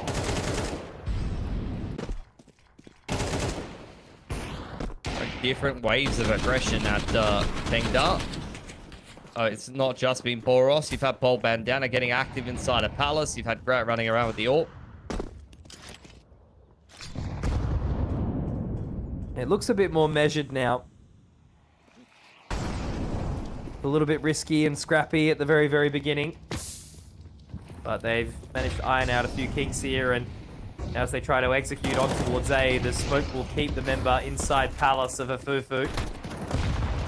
They've got pretty decent real estate on the site. Boros is going to be able to punish Trash quickly, but he's getting a little bit over eager, I would say. Finds another, make it a third. Why, Boros? My God.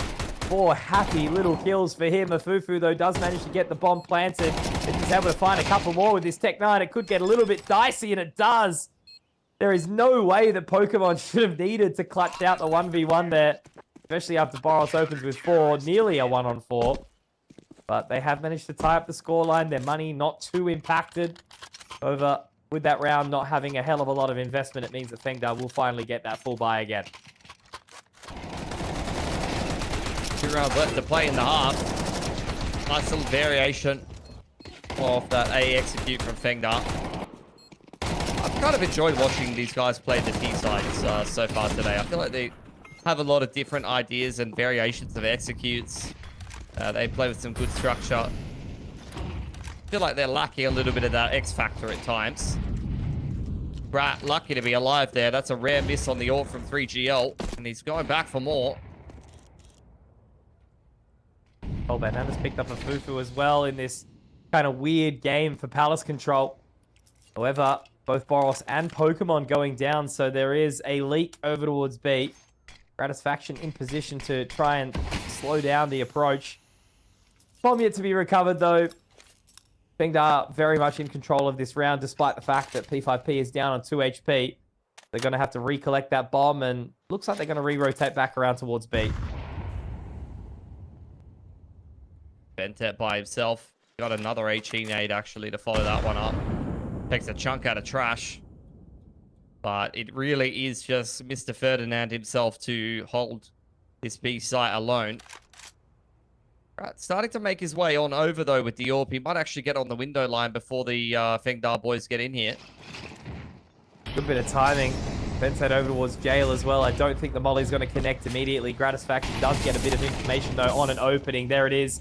Molotov does burn him down. Gratisfaction needing to try and roll back the years here. But he's down. Rotation in. Oh, narrow miss. FengDa actually did well to shoulder that out. And he does take down P5P. That is the low HP member, the one with the AWP. Now he wants to try and find his way out the window. Ooh. And he does drop 3GL. Very, very low. This should be a winnable round for FengDa. Got to try and press the issue, though, a little bit further. And he will be able to clutch up the round. That is a great response. It was an early 3 versus 5. And FengDa cannot connect, cannot convert. Alter Ego take the lead back despite an 0-5 start. And a little bit of ball action from FengDa just to try and rub it in. 2 shots from Grat. B rotation was much needed, considering that Bentet was full white. Couldn't really do a whole lot on the B anchor there. And FengDa read that 1v1 so well. He just held for the swing. He didn't move an inch. He didn't move a muscle. Well and truly ahead in terms of the mind game of that 1v1. Bomb plant plus the loss bonus is going to give FengDa another buy here, though. And it does seem like they're looking for an A-pop.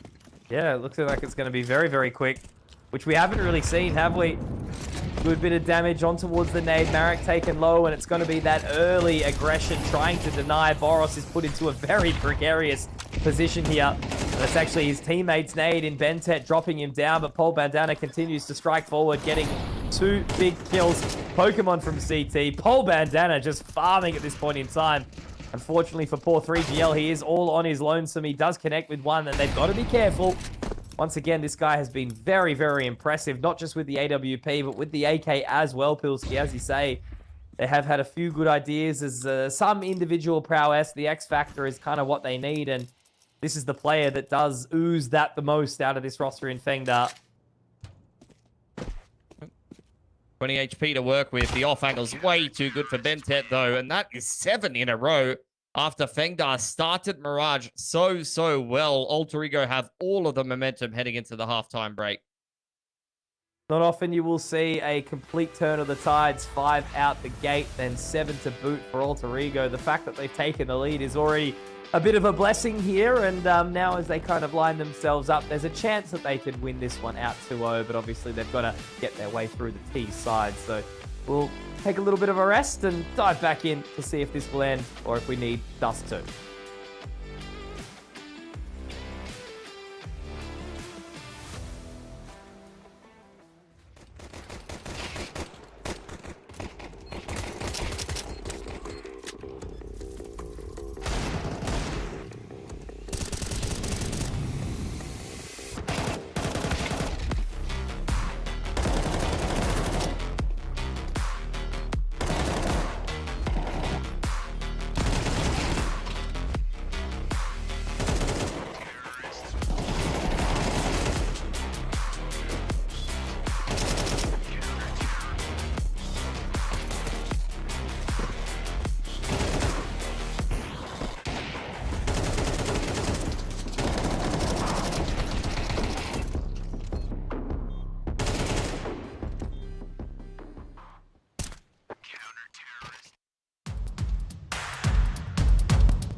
An interesting game of back and forths at this point in time, Pilski, as Alter Ego return to form in the latter part of that opening half. 7-5 now it stands. They swap over towards to the T side, and you know, if they can really sort of put their foot down towards the accelerator, take another pistol, they might be looking to set themselves an early slot in towards the grand final of Cup B.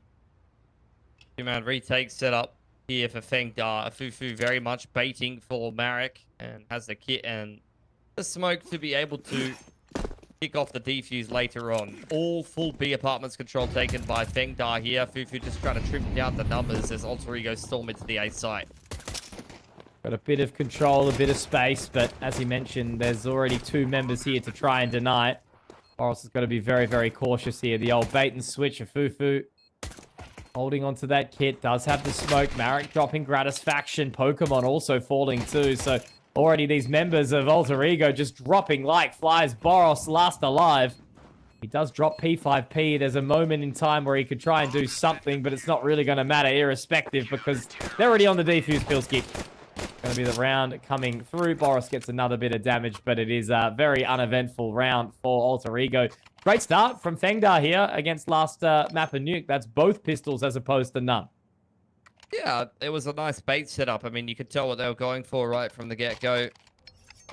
Marek tucking himself nicely into that ticket booth corner, and you got the fast flank from 3GL off the B apps control right at the start of the round. Well worked from FengDa. Hero AK here for Boros, courtesy of his couple of frags in the last round. He's already walked out a round. He's looking bloodthirsty. Oof. He can just do so much, can't he? The hero right now in the form of Boros. But lots more heavy lifting needing to be done. Gratisfaction pushes forward, finds Marek, but that's the overstep from old mate Boros. Ventet's picked up an M4 in the process as well, but where's he actually going to sit with it? Still back on towards the site. I don't know where a kit is here, Pilski, for FengDa, so they're going to have to try and get a little bit of a wriggle on here. Ventet's just going to wait for the cross. He's just buying all the time. Gratisfaction playing and taking point, but the aim punch is a little bit too much. That's not really going to be too much of a problem, or is it? It was going to be very, very, very lean here. Yeah, they're fine. Man, Alter Ego, that was a opportunity squandered, to say the least. Boros with the double entry straight out A ramp. And at one point, they find themselves in a 4-on-2. Like, this was a 5-on-3. That's, I assume, yeah, the 1-for-1. Grat finds the rifle. This is a 4-on-2. And still FengDa find a way to play their way back into that round. That could have been a hard reset for Alter Ego. And them starting to run away with the game. Buy comes back through for them regardless. They didn't shove all their chips into the center there. Right on that round. There are plenty to play for, and FengDa definitely looking worse for wear off of losing those rifles in the previous. Going to be a much quicker B-pop here as well. P5P, if he is not cleared, he might be able to do some serious damage. And the fact that he's still alive is nothing short of a miracle. Ventet will be able to break through, though. Just completely out of those chains, out of jail, out of mind. Now with that bomb going down as well, they are weakened slightly. Looks like it's going to be a relatively quick reoffense out of the market, but the utility will keep them at bay. You're looking at Marek here to have some impact from short. Very hard to get your way out of market in this particular position. Smoke blown open on that market door. Ventet way too good on that off angle. It's 3 from him and 2 from the Brat. They combine for all 5 to break FengDa's money here and take the lead. And just a quick touching point. Ventet's impact has been surreal, you know, as I've sort of alluded to, and there's no doubt that, you know, Boros has been a hero from time to time. The kill department, it just feels like the change in impact completely. Ventet has been just picking up so many important kills.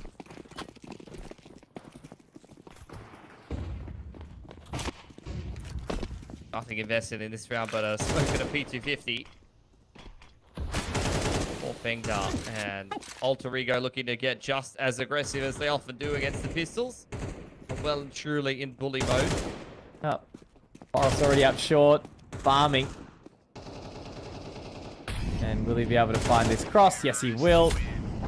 Jeez, man. The crosshair placement is just unreal. Got great mechanics. That would be a nightmare to play in the pugs.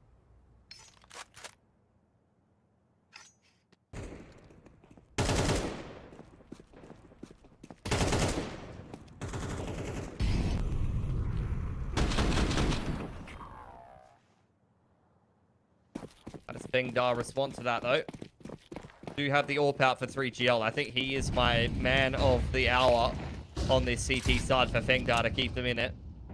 Nuke is going to aggress nice and early into A ramp here. That's going to be great info for the CT side early on. Trash in a pretty good swing position inside a ladder room, but that's going to leave P5P alone on the B site, and he's definitely going to get some action here. About to say, they are moving very, very quickly, aren't they? Just leaving Boros out mid to lurk. P5P does get activated quickly. Gonna have to rely on this rotation to come through very quickly. My God, P5P! What a time to wake up. What a time to strike downwards. Gratisfaction has a bit of time to think about what has occurred. The IGL having to just kind of walk around aimlessly. Bomb drop. Trash actually trying to take that further control too. They're hungry. They want to close this round quickly and get back activated as quickly as this round was over. One gun taken away. Trout will do the best he can here to keep this expensive. Alter Ego is the team that has the better end of the money right now. So every single rifle he can take away from FengDa will be worth its weight in gold. Not giving him much of anything. 3GL on the deep line. Towards Apps, and Marek in a very safe position on the other side towards TV room. There's 3GL on the crack line. 3 for P5P. I mean, he needed a phenomenal B hold, and that's exactly what he delivered.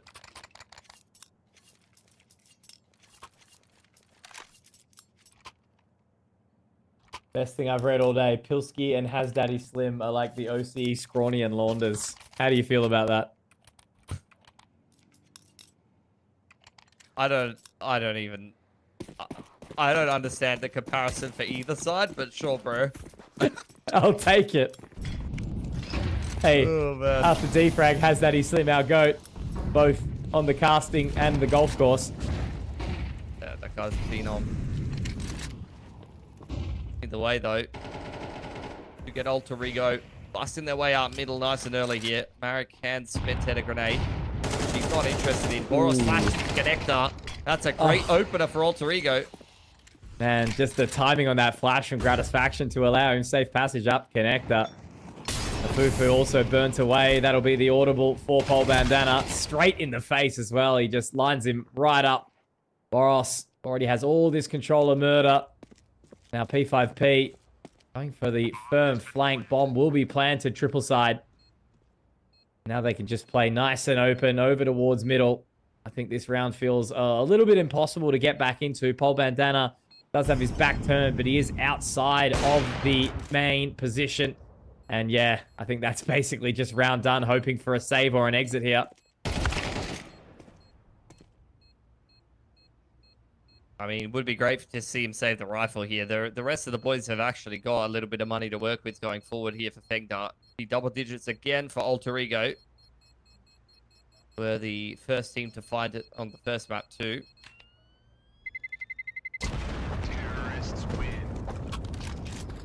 And all has been pilfered there for 3GL. I think that's the most important man to have the right weapon for the job. Loss bonus is not built up there for FengDa though, so they once again find their economy broken. Is not why you want to chase from behind on the CT side. And in fact, they're going to force around the AWP. This is a risk that could very much backfire with them going down 0-2 here.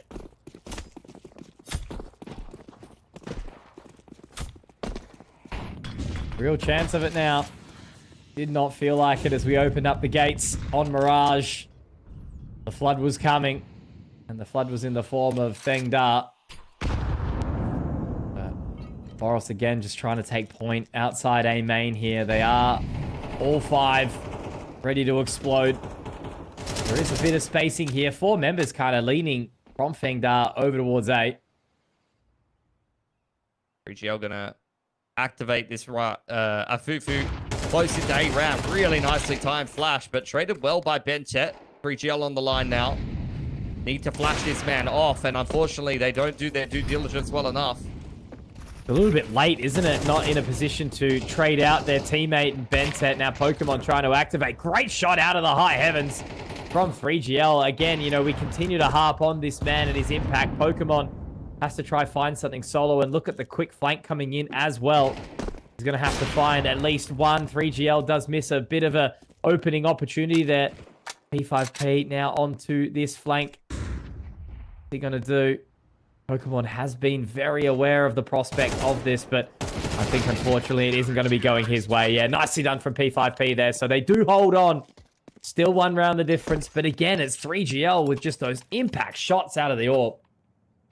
I mean, that's big for FengDa. They forced around the orb, and it was well worth it. 3GL, not only did he activate a Fufu to get a kill there with a nicely timed flash, but blocking down the site well to boot. Oh, their money.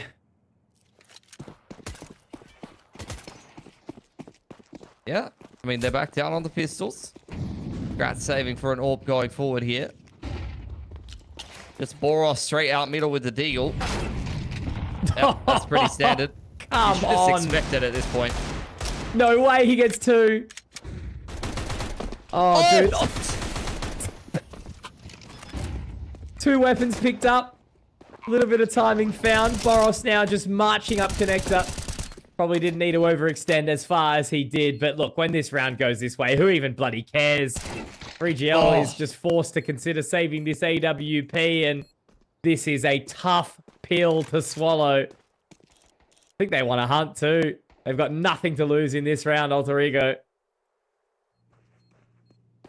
Take the AWP away from 3GL. That is mission critical right now to get this game of Mirage across the line. Great opener from Boros, but it's even better from Pokemon.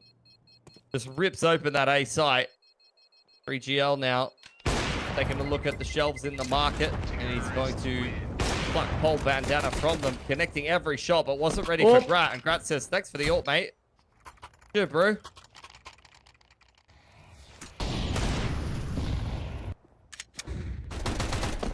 Just stunned by how accurate the Kiwi interpretation was. I do sort of still get blown away by the fact that I'm casting Gratisfaction in Asia in the year of 2026. After the man's been pulling himself out of retirement time and time again, but pressure's on, irrespective. Pokemon has well and truly woken up. The Master Ball heads down short.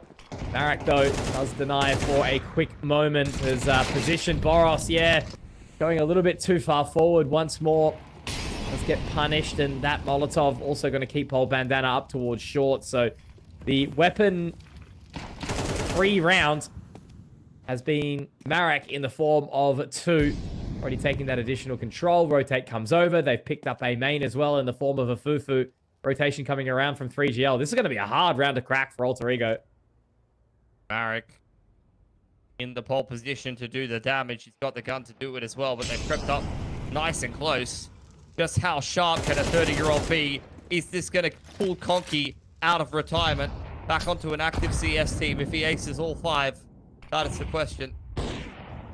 CGP prospect.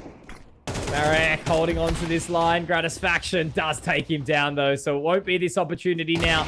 3GL finds himself into a decent position, but Afufu stuck inside the market. And on a Saturday morning, you know the coffees are $7 a pop. So he's going to be denied, and 12 rounds go the way of Alter Ego. Map series and qualifying for grand final point. Credit to FengDa. I mean, they've really put Alter Ego through their paces today. Great to see some more Chinese talent. I mean, there's just so many great players between Last Bullet and Morningstar and Change the Game. Not even talking about the top dogs in the region. But this is going to be a quick one. Straight out A. I don't know if they're going to be ready for it here. A Fufu tucked under balcony. Goes unchecked, actually. Oh, Boros. Boros giveth. Boros taketh away. So Paul Bandana's going to have to try and pick up the pieces for the rest of the team, but he is taken down in the process. Bentet, 1 HP, Gratisfaction 4. And these are the rounds that Alter Ego should just never be bloody losing. It's like they're trying to close too quickly. They're taking the, you know, couple of glasses of wine back to the table, but instead of just spilling it on the table, they've kind of poured it all over their guest. A little nervous, maybe. Did it? Yeah. The waitress full spilled a glass of water on me at like quite a fancy restaurant, and she looked like she was about to shit herself. And I was like, yo, it's probably chill, bro. did. Yeah. It ain't that deep, bro. So good. Nah. I needed a wash anyway. Marek taking that molly. 3GL. Posted up on a ramp for now. Alter Ego, they will be out of cash if they lose this round, and that's almost certainly going to be FengDa scraping it through into OT. Bentet already down for the count. Spam straight through the kitchen wall. Well done from P5P to find FengDa an opener. Man, if this round does not go the way of Alter Ego, they are going to be hiking Mount Everest with the weaponry that will come out. Marek's down to 2 points of HP, but Paul Bandana and Pokemon are going to be the solo effort givers here. They have found a little bit of spacing, I suppose, over towards B. There's a solo hold from Trash. And if he goes down, that does kind of break open a little bit of spacing, but Afufu, great opening to respond. Paul Bandana, another nice shot, but I don't think he's going to be able to get onto that line quick enough. Afufu really, really loading up in that round with a nice hot and heavy 3K. And we will be going the full round of regulation here. This map's going the distance. That's probably going to OT. Boros is the richest member of Alter Ego, and he's got 2.5 grand, so that's a pretty sorry state of affairs. They're going to take a tax timeout, rub their couple of bucks together, and find out, you know, just what they can buy at the milk bar.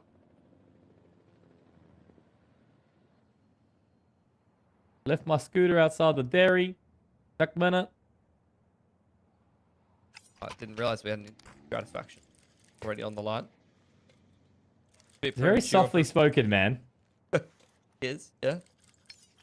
Chill. I think Kiwis are just pretty chill in general.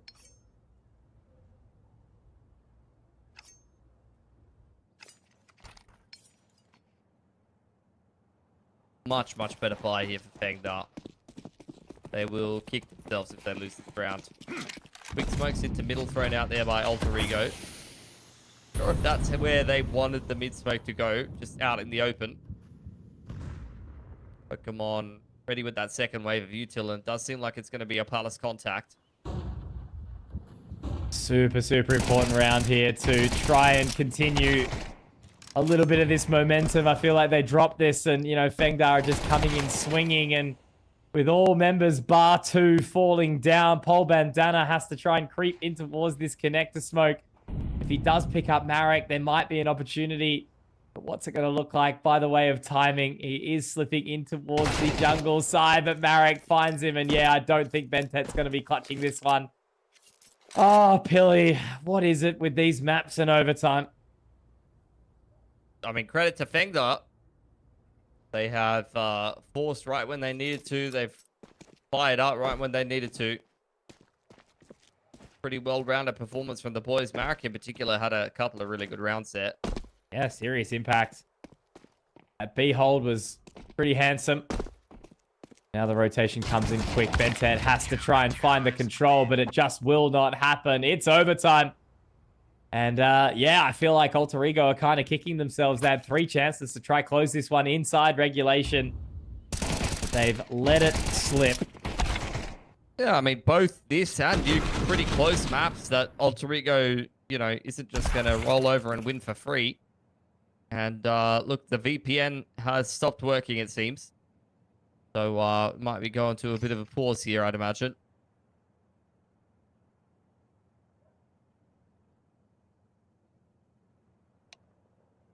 Little timeout of the tactical nature. Loading back in. We'll be okay. Give us a memento. It'll be a round reset here to get us back into it potentially. stuff from PvP this map. Had a couple of pretty big. I mean, that B hold was crazy. If he doesn't hold B that round, the map's probably over. Here we go. Yeah, it's some big impact rounds from Marek. 3GL's doing his best as well. Figuring out a couple of these tech issues before we dive into OT here. FengDa just trying to keep themselves alive here in ECL. This is one of the better runs they've had in an Asia regional tournament for this team. They got to be pretty happy with their performance. I think for Alter Ego, I mean, this is a team that probably didn't have many expectations of up until recently. They had a good run over at CAC, and now they're looking at a tournament like this Cup as probably the outstanding favorites. But it has been anything but easy for them against every opponent.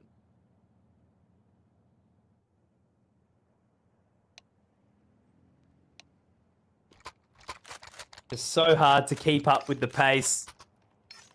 Work out who's doing what, when and why.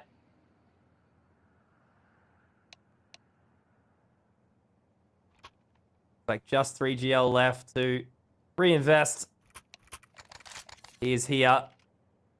AWP up. And that likely sounds like the ticks of a ready call.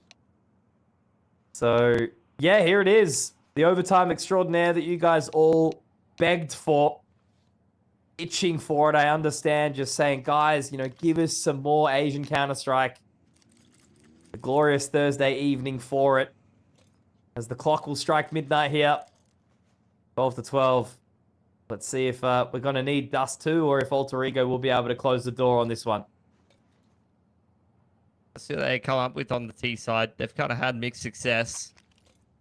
Honestly, a couple of man advantage situations that Alter Ego have thrown in the bin a few times. One of those, a couple of those rounds where I think the international mix is looking a little disjointed, made the communication not always super on point in some of those situations. And they are a team that does tend towards playing a bit more individualistic at times. Not in a like a random wide swing puggy way, except for Boros. But more so in a case of like, I think, you know, this is 5 players from different nationalities who trust their individual abilities. So sometimes they will really take the path of least resistance and just like opt to fight something themselves or do something themselves rather than always play with the team. But when they play with the team Alter Ego, it's pretty fantastic. They've got some great util. They play off each other well. They definitely play CS in a pretty nice way. Like that nuke execute was fantastic with the carpet bomb on top side. What happens when you get some of these really good individuals together, right? You know, they can do some pretty big things, but speaking of big things, I hear about this prospect, Marek, who is able to take down Gratisfaction inside mid. Boros does drop trash, though. And look, they've got the bomb. They've got the site, I mean. They don't have the bomb. They don't need the bomb. Has also been felled, so yeah, they've got the site, but nothing much else. Boros is the bomb. He's got a gun, and he knows how to use it. Bentet chimes in as well. And 3GL didn't really get a chance to see anybody this round. He lost all of his friends on the B site to Boros. That was pretty much all there was to that round. Bentet's taken his ace, but he still will go hunting irrespective. 3GL looking to save the AWP, obviously, in OT. You know, still can get pretty expensive to invest in towards the AWP. So he will go a little bit deeper in Palace. I don't know if he's going to completely overextend. Bentet is on that line, so he's going to get a freebie. No, not quite. Shot doesn't land as you would have expected there, but now they are certainly going for this hunt. Pole Bandana also felled. So that should very well be the round. I feel like they're just going to allow that to happen.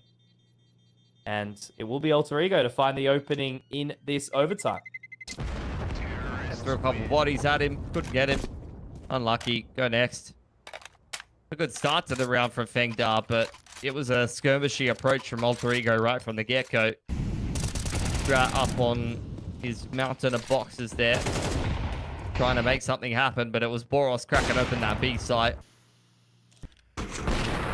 Just won the round for Alter Ego on the spot. That is the raw fragging power that bringing Boros into your team grants you. And it looks like he's once again on the warpath here. He's just going to go straight out almost, it looks like. Does pop better of it. Utility has kept him at bay for a quick moment. Look at this close play. Really, really up on towards the other side. Boros may get an opportunity. Finds one. Quickly traded, however. A good opening at least for the T's. Crash wants to take this space.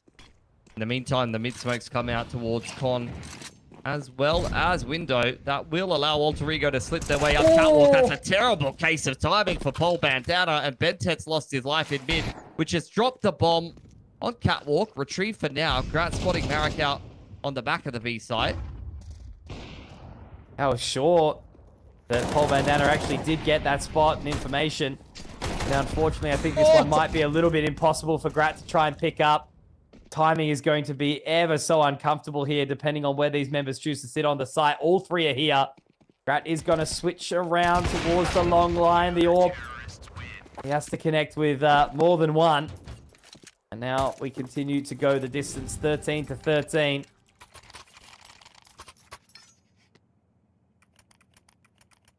From FengDa.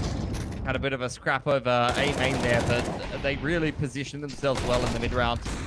Nice push in towards B apps. It felt like Alter Ego never really had the clean execution that they were looking for. They kind of got out-macroed a little bit by FengDa. Getting active on both extremities. Well done to them. The A-ramp approach was very, very nice. But that's a very big opening pick. It's Paul Bandana who was trying to get those early controls of Palace on the CT side. He's aware of the aggression. He actually does manage to pick one up, but unfortunately Pokemon also punished. There's been some really good things coming out from Marek. He's had a hell of a lot of impact, hasn't he? And now as he gets in towards Window here, it's going to be an interesting game of timing here. Boros, though, will be able to drop him down. The P5P low. Advantage going the way of Alter Ego here in mid. Yeah, but that's a good push in towards B apartments, and Boros, he just gives his life away to a Fufu. So FengDa are well and truly back into things. Trash deep in A ramp. There's some very strong positions for the CTs here. This round could definitely still go their way.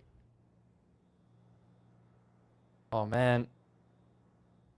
You know, Boros is either the best player in the server or trolling. Still managed to get that pick to bring them to the advantage before he did fall down, but they've crept their way up short. It's a good heads-up approach. They just have to be aware of P5P. They were picked apart from a player in apartments the previous rounds, and they're aware of it for sure, so that Molotov will give them some time, but surely will allow a Fufu to rotate over. Chip damage for the nade on Brat there softens him up quite substantially. P5P applying pressure from apartments, but this low on HP, there's not much more that he can do. He needs to wait for these market players to get involved. Just got to protect this member at Africa as well, right? Very much out on an island here. Paul Bandana does defend. Bentet goes down, however, and look, you know, it's just not enough. They're just not playing in each other's pockets. They're just not there to defend. And unfortunately for Alter Ego, they allow the fallback. FengDa will be able to take the lead in this overtime. The lead actually for the first time in quite some time. 12 to 9. I mean, it's just really nice mid-round positioning for FengDa in some of these rounds. The P5P again kind of wins them the round by pushing B apartments and just playing that round to perfection. Only 9 HP. He should have been a non-factor, but he basically outright won FengDa that round. Got 2 kills at the end of it. Traded well off of the market contact from the other 2 players running into the site. It's very hard to retake B at the best of times, but some really smart positioning from the man has made things a lot easier for them. Great shot from Grat. That's a huge scalp onto 3GL. But obviously they've got to hold on to this advantage. Fufu inside Palace. Bomb still down, a little bit separated. And P5P's dropped Boros. Where's Boros died? Unders.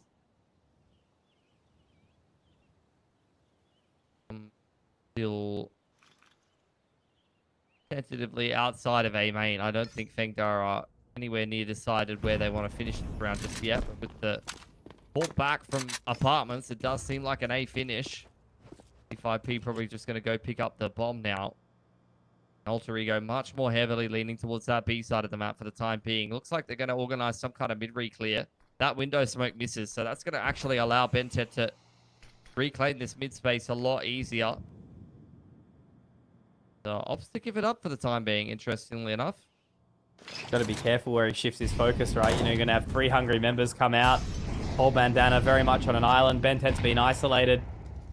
Oh, this is an awkward fight to be taking from jungle right now. I think he has actually spotted the player in towards Palace, but very bold to try and be fighting this. Does get the catch up onto Marek, but Trash drops Bentet. Oh no, they are falling apart. It is just not good looking Counter-Strike from Alter Ego. This is a team that has such a star-studded roster, but they cannot play with each other in any way. Such a solo kind of approach. They've shown some moments of brilliance, but FengDa, just all they have to do is trade each other in. That's it. Simple. It's not rocket science Counter-Strike. But whatever they're doing in the laboratory seems to be working out for them. They played pretty well, I'm not going to lie. P5P in particular has had a crazy amount of impact in these last couple of rounds. In that after plant, looking to push us through to Dust 2 now. I think FengDa have been competitive in both maps. I think this could have been a 2-0 in their fashion, to be honest, if Nuke had gone a different way, but hadn't gone crazy those last couple of rounds. They were looking good to close it.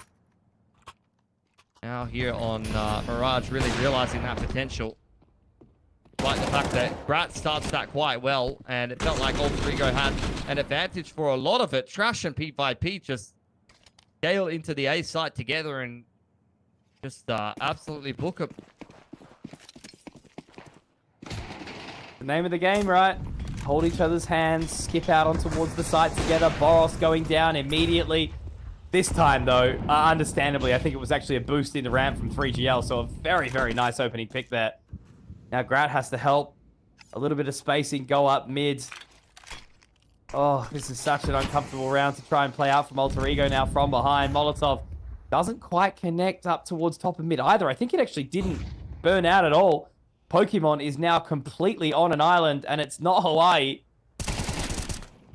Does manage to get one.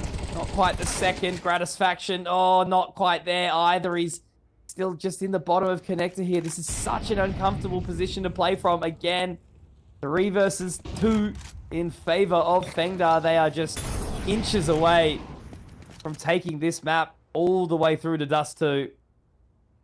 Push Grat away very nicely with the util there. Fufu left on the lurk. If the mid space is taken, that could be problematic. But this is a nicely timed push from Paul Bandana, and Grat's making his way over to B. Alter Ego in great positions to win this 2-on-3. I can't even believe he found his way into underpass. Some good timing here means that oh no, he's given up his hand too quickly. Now Gratisfaction has to be so damn careful. They will be able to find their way out. And they're going to just try and overwhelm, try and strong arm this man. And they've done it. Yeah, look, now they know exactly where Paul Bandana is. That was a round that you would have thought they had it all, but Paul Bandana just gets a little bit too excited. Shows his hand early. And yeah, look, just based off what we've seen there, I think FengDa deserved to win it out in Dust 2 and take this series, because Alter Ego, it's just so hard to really give much props to them as a team overall. Yeah, they had their moments in that map. I mean, definitely in a decent position to win it, but I think FengDa, particularly towards the later parts of that second half and then into OT, kind of outplayed them a little bit. And at times you saw the same thing on Nuke. I think FengDa were getting rolling on the T side of Nuke. Not a team that I had, you know, any kind of grand expectations of, I'm not going to lie, coming into this series. But you've already seen Alter Ego struggle against a lot of teams in ECL of this caliber. I think they're very much a team that plays to the level of their opponent, and you know, they're capable of upsetting a FlyQuest, but they're also capable of losing to a lot of these teams as well. That's the thing, isn't it? You know, some of the individual prowess obviously puts a hell of a lot of pressure onto some more traditional teams, you know, the individual brilliance and star power that they can bring through. But again, you know, when you see a team like we did yesterday with some moments from the Cube, you know, put through a bit of team structure, like we've just seen here on Mirage from FengDa, sometimes that, you know, kind of teamwork, making the dream work. Counter-Strike overwhelms them very, very quickly. So anyway, it means that we will need Dust 2. We will need that third map to work out exactly who is going to be facing up in that grand final. So we'll take a rest, load back in, and we'll come right back here with Dust 2 in just a little while away.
Well, Pilski, just when I thought I was out, they pull me back in. We were going to be in for a 2-0. It sort of felt like Alter Ego lined themselves up to sit there 12-9 on Mirage, a map that obviously FengDa hasn't got a hell of a lot of reps on. But whatever happened, happened, and FengDa are just playing better Counter-Strike right now, and that's why we are ending up here on Dust 2, the penultimate map for this series.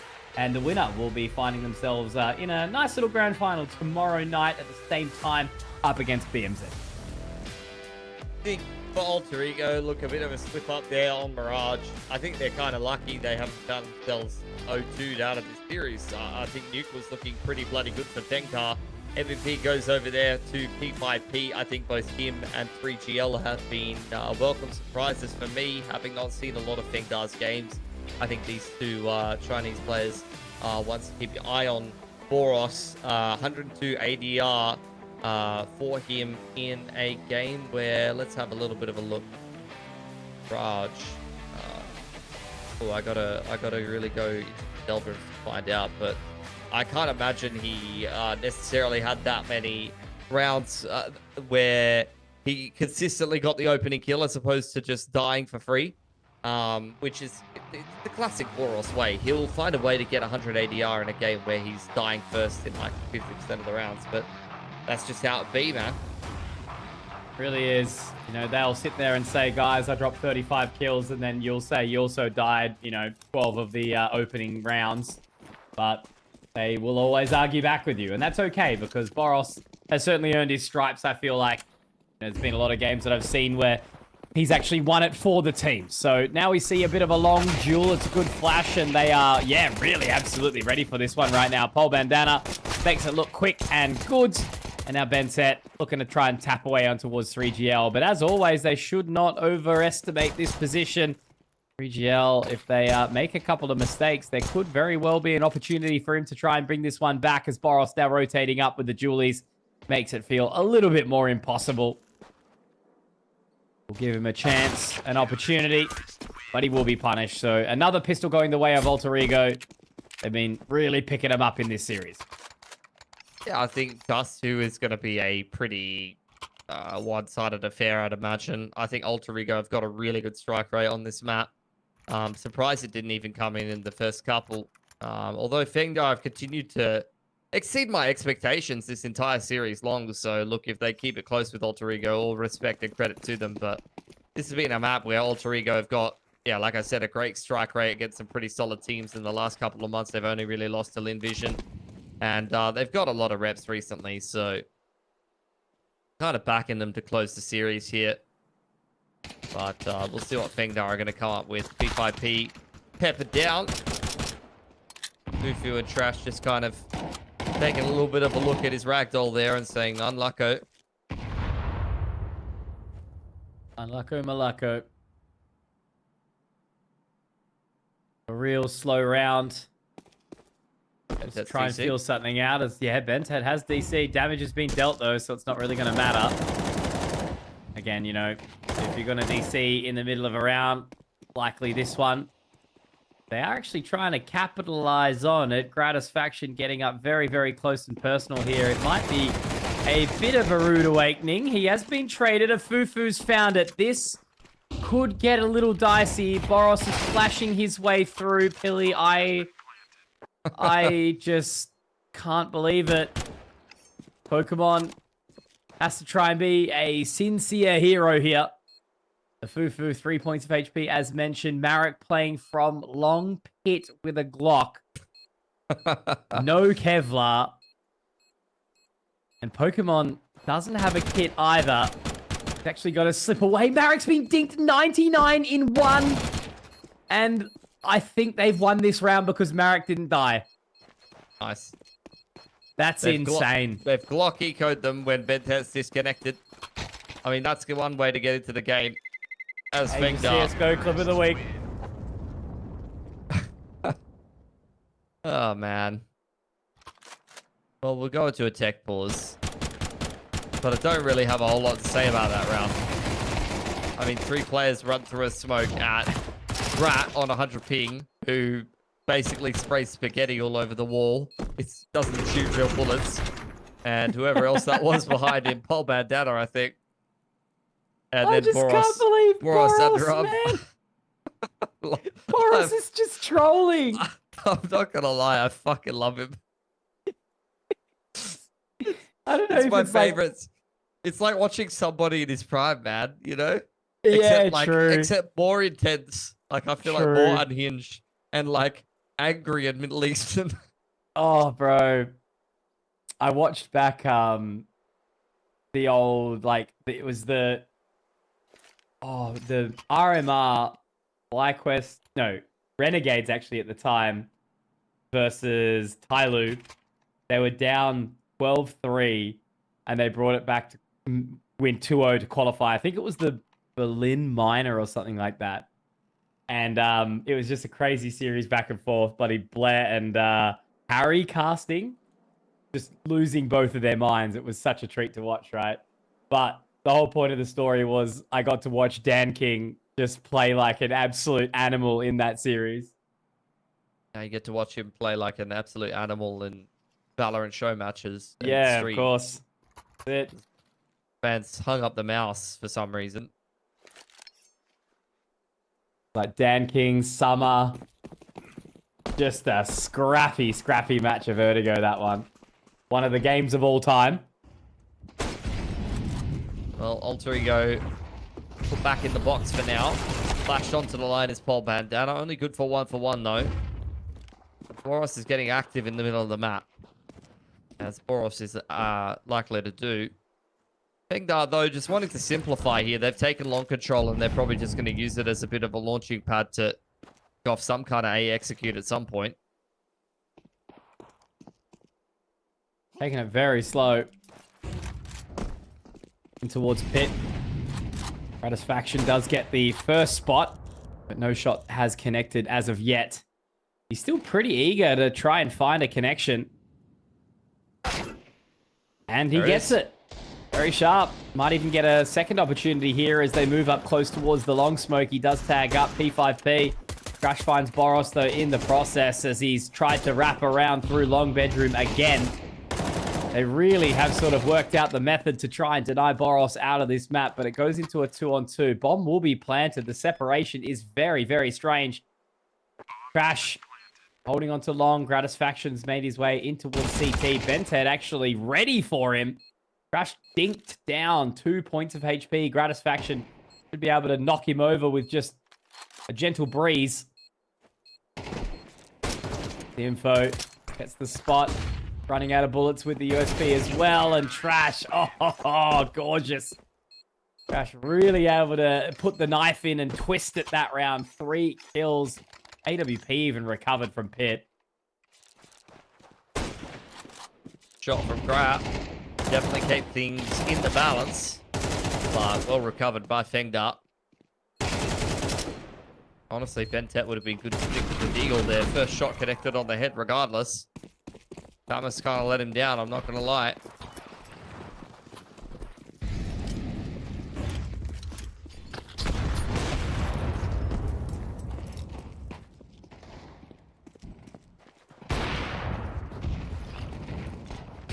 Again, a little bit all over the shop. Just trying to rush in and make something work. But obviously, off the back of just those weapons, it is going to be a little bit more uncomfortable. Gratisfaction, I mean, has been able to pick up a weapon here in the process. PGL very low. Don't ever count them out as per usual. Yeah. Boros at close range with the P2 could be a problem if left uncleared. There's no mollies to flush him out either. 3GL is quite low. Push into upper dark is getting Alter Ego more and more info. Boros, a big task on his hands. Peeks into the double headshot with the P250. Very well done. And 3GL quite low. This could be an eco going back the other way. Really could. Always a genuine chance, as mentioned, right? You know, these guys, they know how to play from behind. It's only the rounds that they feel like they're ahead that they seem to fall apart on. But here it is. But we are going to see a waltz up towards short. Control being gathered, but as I said, you know, everyone for Alter Ego seems to be here to try and deny it here. Only a couple of pistols. Gratisfaction has to be the hero, the sole proprietor up on this site with the AK. Ventet goes down. Gratisfaction also falling to Marek. Paul Bandana, I mean, all he's got to do is just try and deny here from Wizard. 6 seconds. If he holds, I think he might have it. Get it. If he has it, that's the round done. There you go. Pacifism victory there for Alter Ego. Except for Boros, he always chooses violence. Oh, gorgeous. 2 apiece. Very messy stuff for FengDa. Definitely not looking as clean as they have done in the previous couple of maps on the T side here.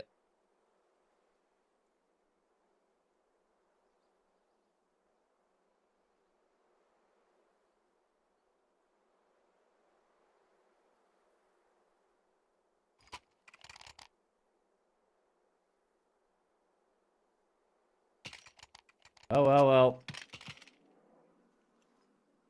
Crazier things have happened. This game of, I guess, cat and mouse. The Tom and Jerry effect continues to go forward. No one can really sort of steady the ship inside this series, it would seem. Head boost for the AWP on the cross there. 3GL not given a chance to bite. Grat is not looking for an opening pick. He's really just playing a supportive role, trying to enable the long control, which has been secured from Alter Ego.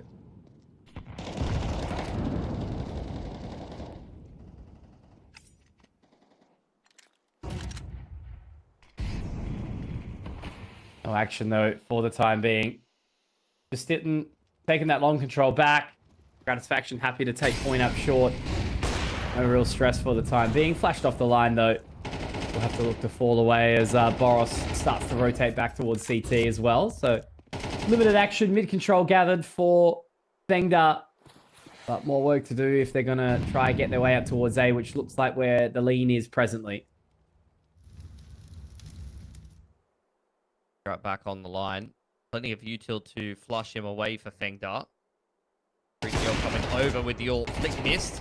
Lucky to be alive, to be perfectly honest, as Short gets reblocked with the smoke, as does Upper Tunnel. Mid to B smoke flies out.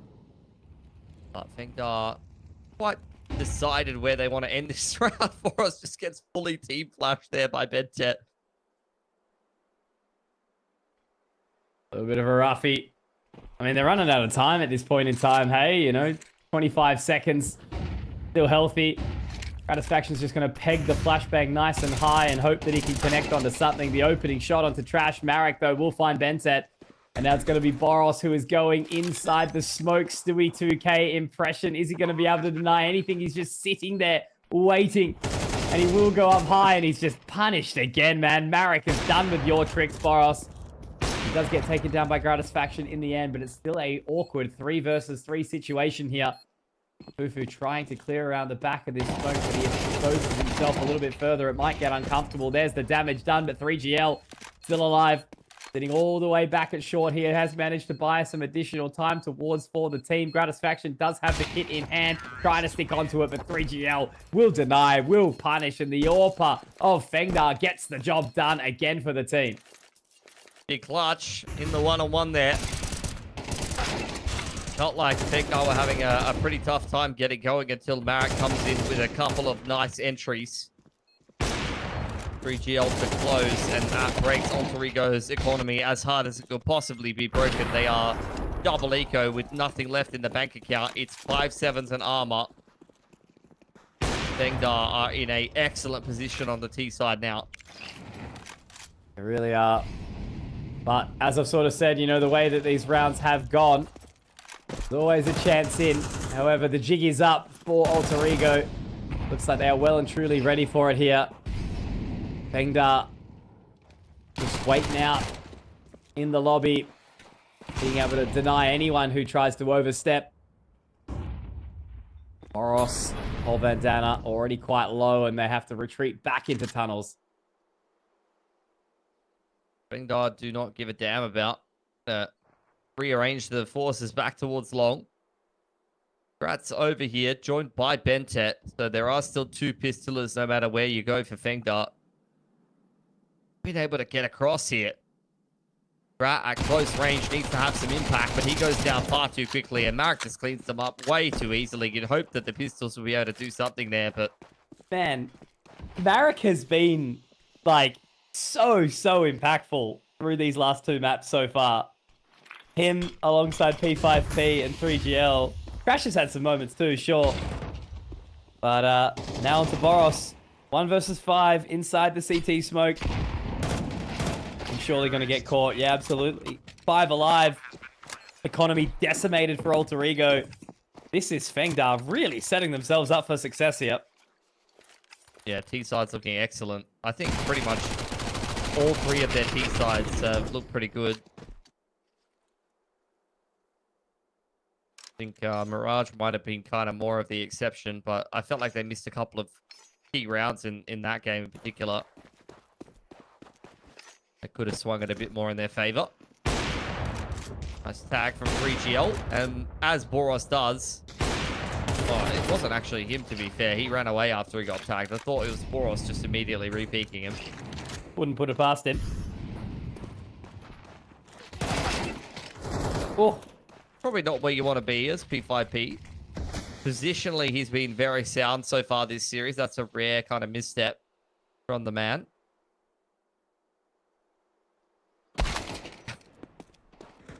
Look, Just... if you don't go for the big plays, then they never happen. All right. If you don't, what's it? That's like get up 4 a.m. grind, ice bath, flank into spawn.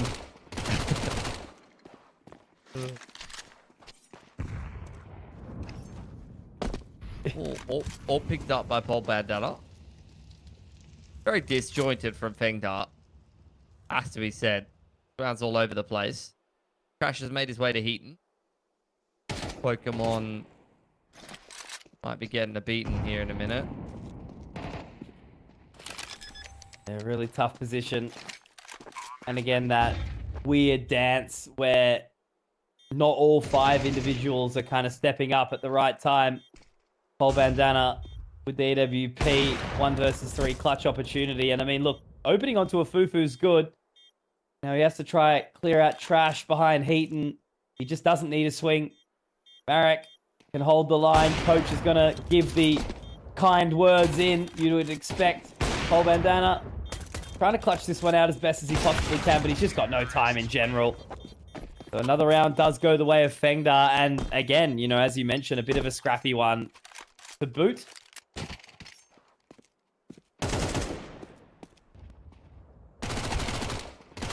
Back onto the gun round so for Alter Ego. I mean, a disconnect and a full eco going against them earlier has very much set them off balance.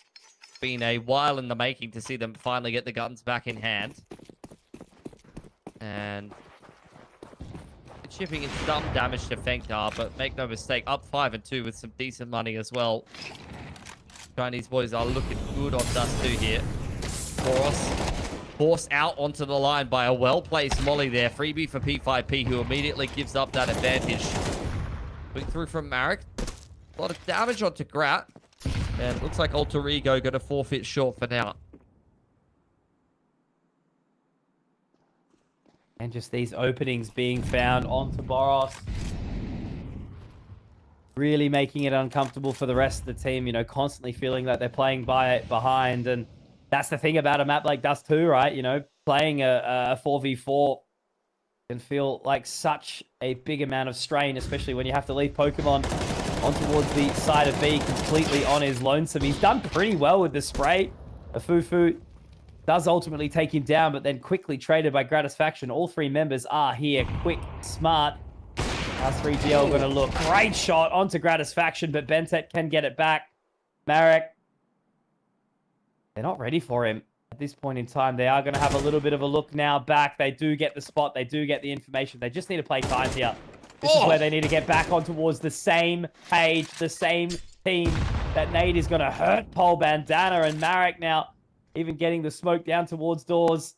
just to try and give himself another opportunity, some further space here. Pole Bandana is just feeling so much stress, hot under the collar here. Marek is going to bait out the plant. He swings out. That is just experience out the wazoo, making Pole Bandana sweat, feel uncomfortable. AWP recovered. Dreams crushed, Pilski. Marek is following them.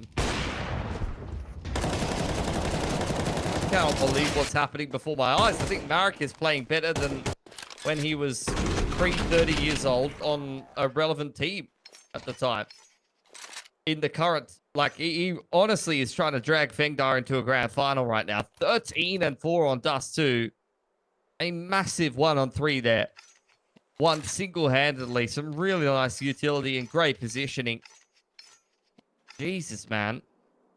Alter Ego with a very good chance to, chip their way back into a CT half that kind of got away from them. Immediately ripped from their hands.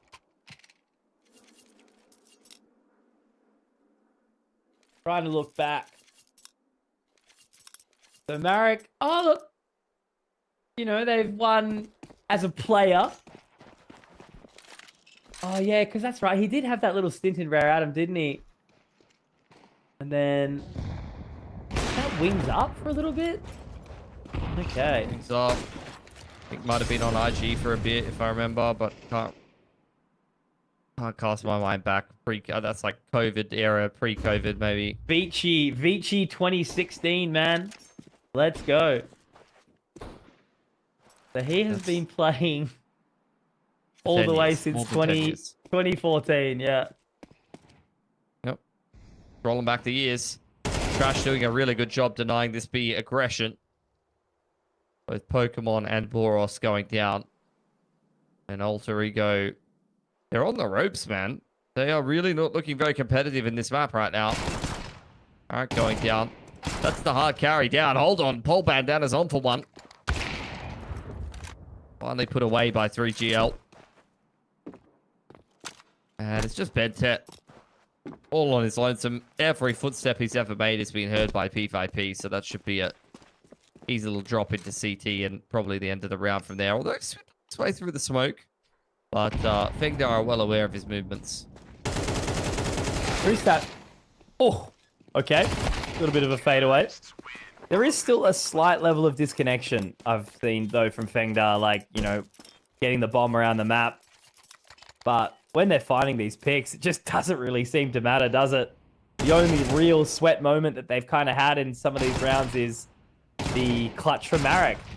Most other opportunities have been relatively clean. They're picking up Boros basically every single round on his wild affairs. He's gone on a couple of Kentikis, had too many beers, and wound up in a Indonesian Counter-Strike team. Another buy round in here for Alter Ego. They have secured lock control early on here. Oh no, he's thought better of it this time. I think they're not really in a rush to be going anywhere too quickly. Does seem like they might go for a late play on long here. At some point in the round. Although, no, maybe they're just juggling a little bit of extra util to enable this short default to go a little smoother.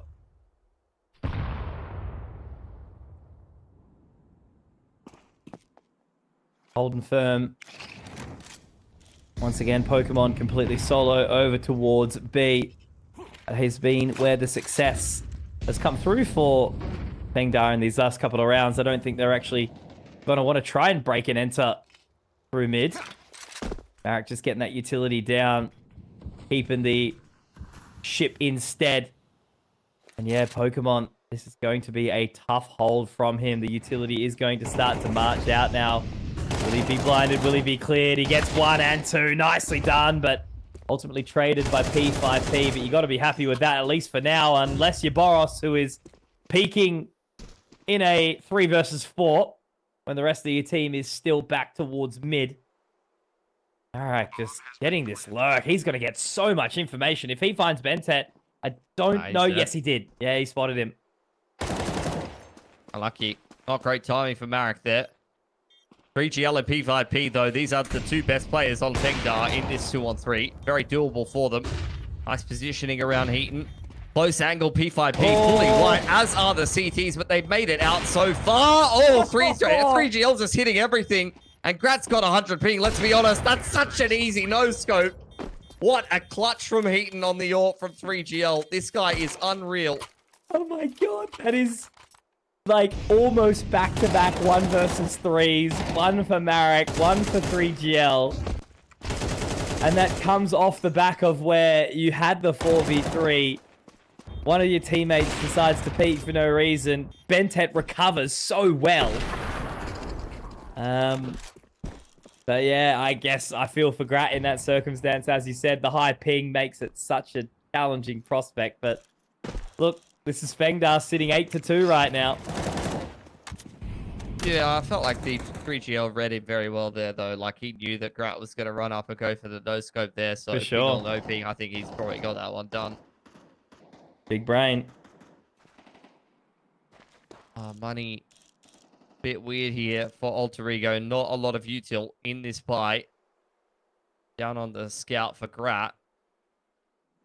Just feels like they're a little bit lifeless in this game right now. Might have gone on tilt from getting ecoed with the Bentet disconnect earlier.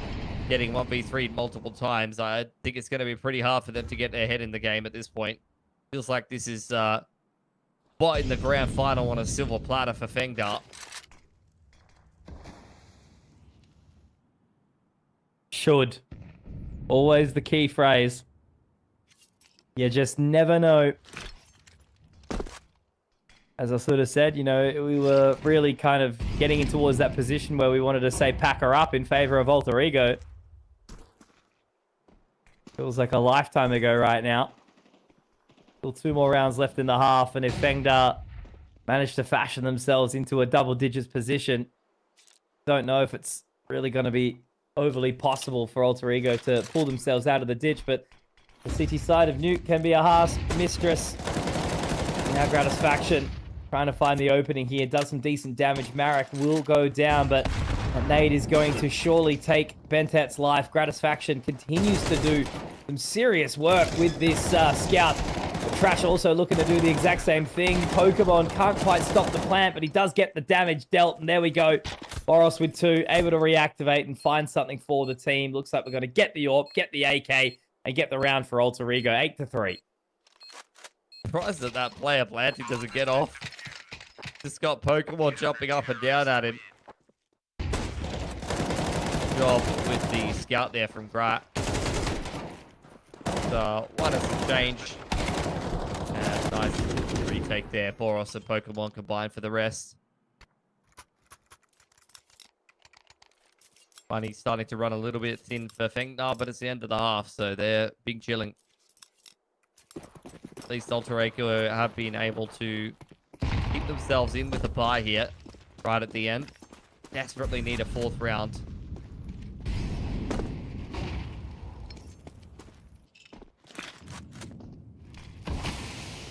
But they're going to go quick. Straight out on towards the site of B. Pokemon completely blind, but he manages to get 2 for his troubles. P5P, though, however, is going fishing inside mid. Boros, though, also manages to find 3GL. The P5P actually has to pull back in. Afufu's picked up the AWP, but he has had a pretty rubbish map so far. Gonna very much have to rely on P5P, but as he swings mid, it looks like it should very well be going this 8-4. Unless we can see some magic happen. Bomb dropped, a minute left on the clock. Feels like an impossible task. Yeah, it's not happening. Boros, he's dry walking through the upper smoke, and I'm in full support. Just get this one over with and start the next half ASAP.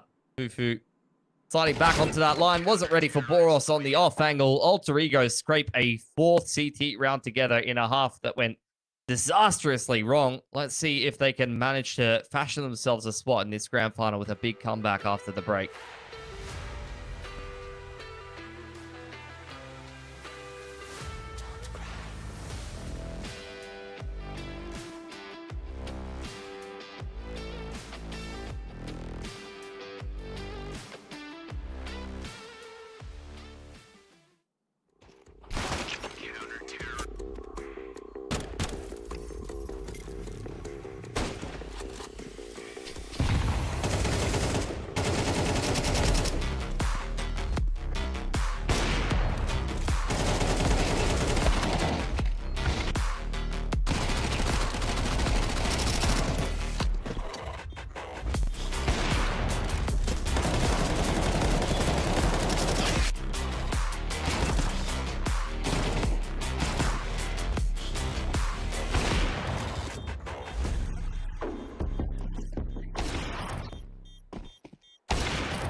And the eternal game of tug of war continues, it would seem, Pilski. 8-4 in favor of FengDa.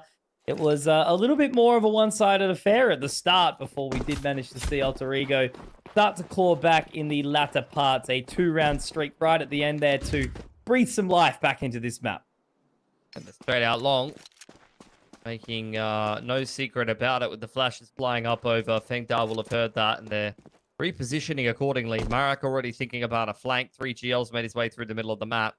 And the longer that Alter Ego take to get organized, the better positions FengDa will be able to play from.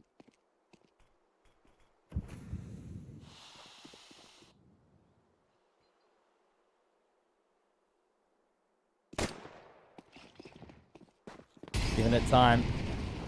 A little bit of a spot. Marak has already got so much of a wrap and information, and a Fufu able to open up with 2 nicely.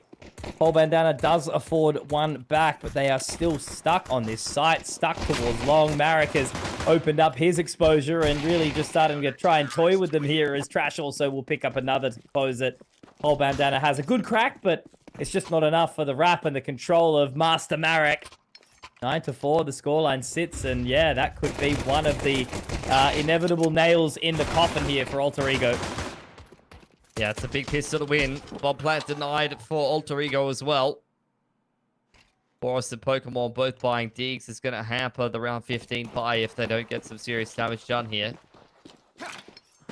FengDa with a good start to the CT side, already looking to punch their way into double digits. Oh, Marak. Good nade at least. And now he'll just fall away. Doesn't want to overstay his welcome. Boros, Bentet already low. Paul Bandana's picked up the Deagle. Mid control, at the very least. They've gotten through. P5P ready for it with the MP7. There's a flash out onto the line. Unfortunately, kind of blinds P5P. Still going to swing out nonetheless, and Trash swings with him, but it's cost at least 2 weapons away from FengDa. They're well aware where Paul Bandana was. But with a Deagle and light armor, it's somewhat of a dangerous prospect for FengDa. Just got to swing him together, and there it will be. Teamwork makes more than the dream work. Boros has enough. Same with Pokemon. Might have to drop to the Galil for the extra belt of utility, but this will be the inevitable buy round. Money's still not phenomenal. Oh, never mind. I'm tripping. It is late. But not for you, Pilski. It's early. I mean, think about Grat right now. Yeah. Like, I have no 6:04 a.m. real gamer hours. He's doing it tough out there. Bit of a scrap over short there. Boros taking first contact as he often does. 5P, no luck on the spam up on the short smoke. Alter Ego have taken some ground. But with only 1 flash to make their way through the rest of the map, they're going to have to win some aim duels. Nicely done. Oh. Fantastic couple of openers. Man, 3GL, like, again, he's not sitting at the top of the scoreboard. He hasn't hit oh no, I was about to say he hasn't hit any, crazy sort of clips, but that's an absolute lie with that 1v3 from previous, but highlights coming in, consistency coming in. Even the ace on Nuke was pretty nice. He just hit every single shot when they're running at him on elbow.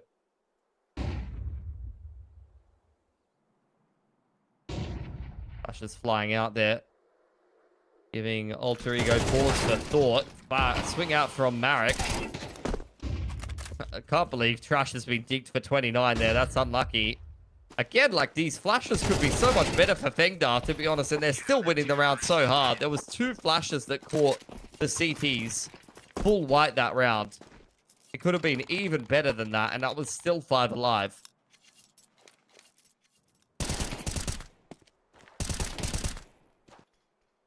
Pretty incredible round.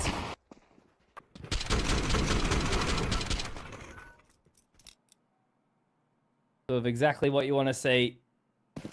You edge your way closer to victory here. 2 more rounds.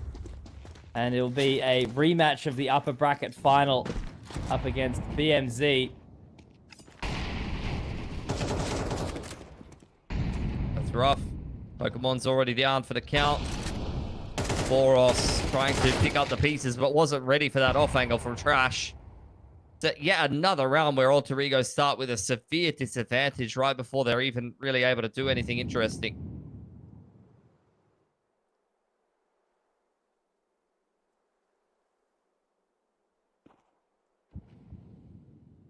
Fufu has to be relied on pretty heavily here, otherwise 3GL will be on a bit of an island. Does get the turn away from the flash. It's just one, but it's enough to allow some timing for 3GL. Pole bandana. It would be an ace 1v4 clutch. The separation is kind of great at this point in time as well. Already 2 members lining up to try and fight. P5P has the flank locked down. Now all they need to do is just play the high-low. This is crispy perfection from FengDa.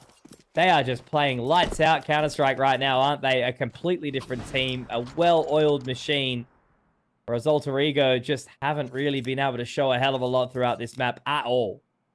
It's Trash's turn, apparently. 22 and 10 for this man. Just quietly plugging away. He had highlights from Marek and 3GL, but this guy has been putting in a shift on Dust.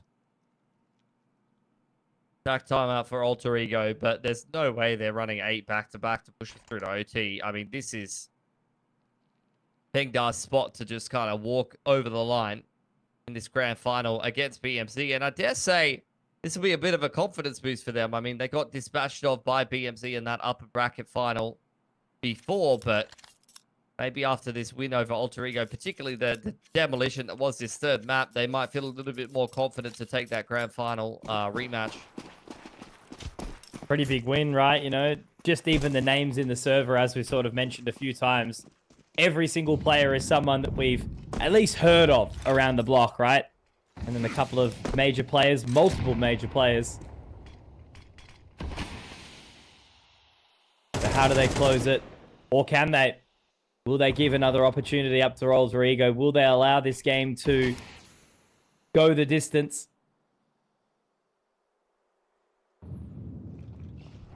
Pretty slow approach from Alter Ego. Pokemon prodding into the site. That's the second or third round that he's just been executed right from the get-go. Double swing is decent enough to trade out Marek, but Alter Ego are still behind unless Paul Banner can do something very special here from short. One is not going to be good enough. Really not. Advantage now held by FengDa. This should very well be the final bullet in the chamber. Bloody Russian roulette at this point in time. Bentet, good response. Okay. So sight secured. Bentet's going to have to try and get onto this cross here. It's an awkward angle, an awkward line. He actually gets the dink onto him. And as they wrap back around, P5P has to not overstep. He's moving his way in slowly now. Where is Trash going to be coming from? P5P just shouldering. They do have kits available. A single HE. Bentet just has to hold with iron lungs. Trash just putting all of this pressure on right now. Gratisfaction spots, gets the information. Again, just trying to pull that focus away. P5P's found the line, and Gratisfaction has to clutch it out, and it's not going to happen. Onto the defuse. Round should be secured, and there it is. FengDa are going to be your second grand finalists. A rematch up against BMZ, and just, again, hard and fast. The better team in the server tonight. We saw moments from Alter Ego on Nuke. They were looking pretty good. It was the map pick of themselves. And then FengDa are able to turn it around, you know, kind of confusing us a little bit by pulling out the Mirage when they haven't had way too many reps on it, but they looked pretty decent. It did go to overtime. It did go the distance, but this one just had way less in it. So here's the run. You know, FengDa have dropped their way into the lower bracket right at death's knot. They found their way 2-1 over Alter Ego. Alter Ego had to do a little bit more of a lower bracket run pretty much all the way through. Whereas, yeah, FengDa, they were up basically 2-0 all the way through to get to the point that they did. Then they dropped down from BMZ, only had to go to that lower bracket for just the one game. And yeah, now it's going to be a rematch of that upper bracket final and a third secured for Alter Ego Pilski. Yeah, not too bad. I think given the field, though, and how many of the heavy hitters were taking out early in the competition, I think Alter Ego would have wanted maybe a better placing than third, quite honestly, in this competition. They were pushed heavily by the Cube. They were beaten out by FengDa. So maybe back to the drawing board for a team that has had high highs lately in the CAC closed qualifier, knocking out some pretty big names and going toe-to-toe with some of the best teams in Asia. They're brought back down to earth because, look, I think in online Asia CS and with how much talent there is across the region, there are no free kind of walkover wins. And I think Alter Ego is just that perfect example of a team that plays to their opponent's level, you know, which can be a very high level or can be just be, you know, some of the teams that are playing in ECL at the moment. Taking nothing away from FengDa, though. They played a great game at Counter-Strike today. I did think they could have won Nuke as well, to be honest. They were in a good position to win that, and then lost 3 back-to-back rounds with T-side gun rounds at the end of that. Mirage did a really, really good way to scrap their way through that, and then a really, really clean win on Dust 2 here. They kind of dispatched of Alter Ego, so I'm keen to see them have another crack in the grand final at BMZ tomorrow, and I'm hoping for a less one-sided affair than it was the last time these two teams played in the upper bracket. Yeah, it really was. It was a very quick affair for sure with BMZ. It was a 13-4, 13-9. So with a little bit of momentum behind them, FengDa, I think, should be a pretty decent run in here. And yeah, again, just the final word on Alter Ego, it's just that inconsistency piece, right? You said it perfectly. They play to their team skill level. They've got so much more to offer as a 5, I think. But you know, when you can't just put all the pieces of the puzzle together, unfortunately, it's just never going to quite work out in this teamwork game that is Counter-Strike. So for everyone that has watched along, you know, we're going to be back here. Make sure you watch the Oceanic Grand Finals 2 before as well, which is going to be Semperfi up against Rooster. That'll be shortly before on the GMT +8 time run of 10 p.m. of a start here for the grand final between FengDa and BMZ. For us, we're going to get some rest, and we'll see you all back tomorrow.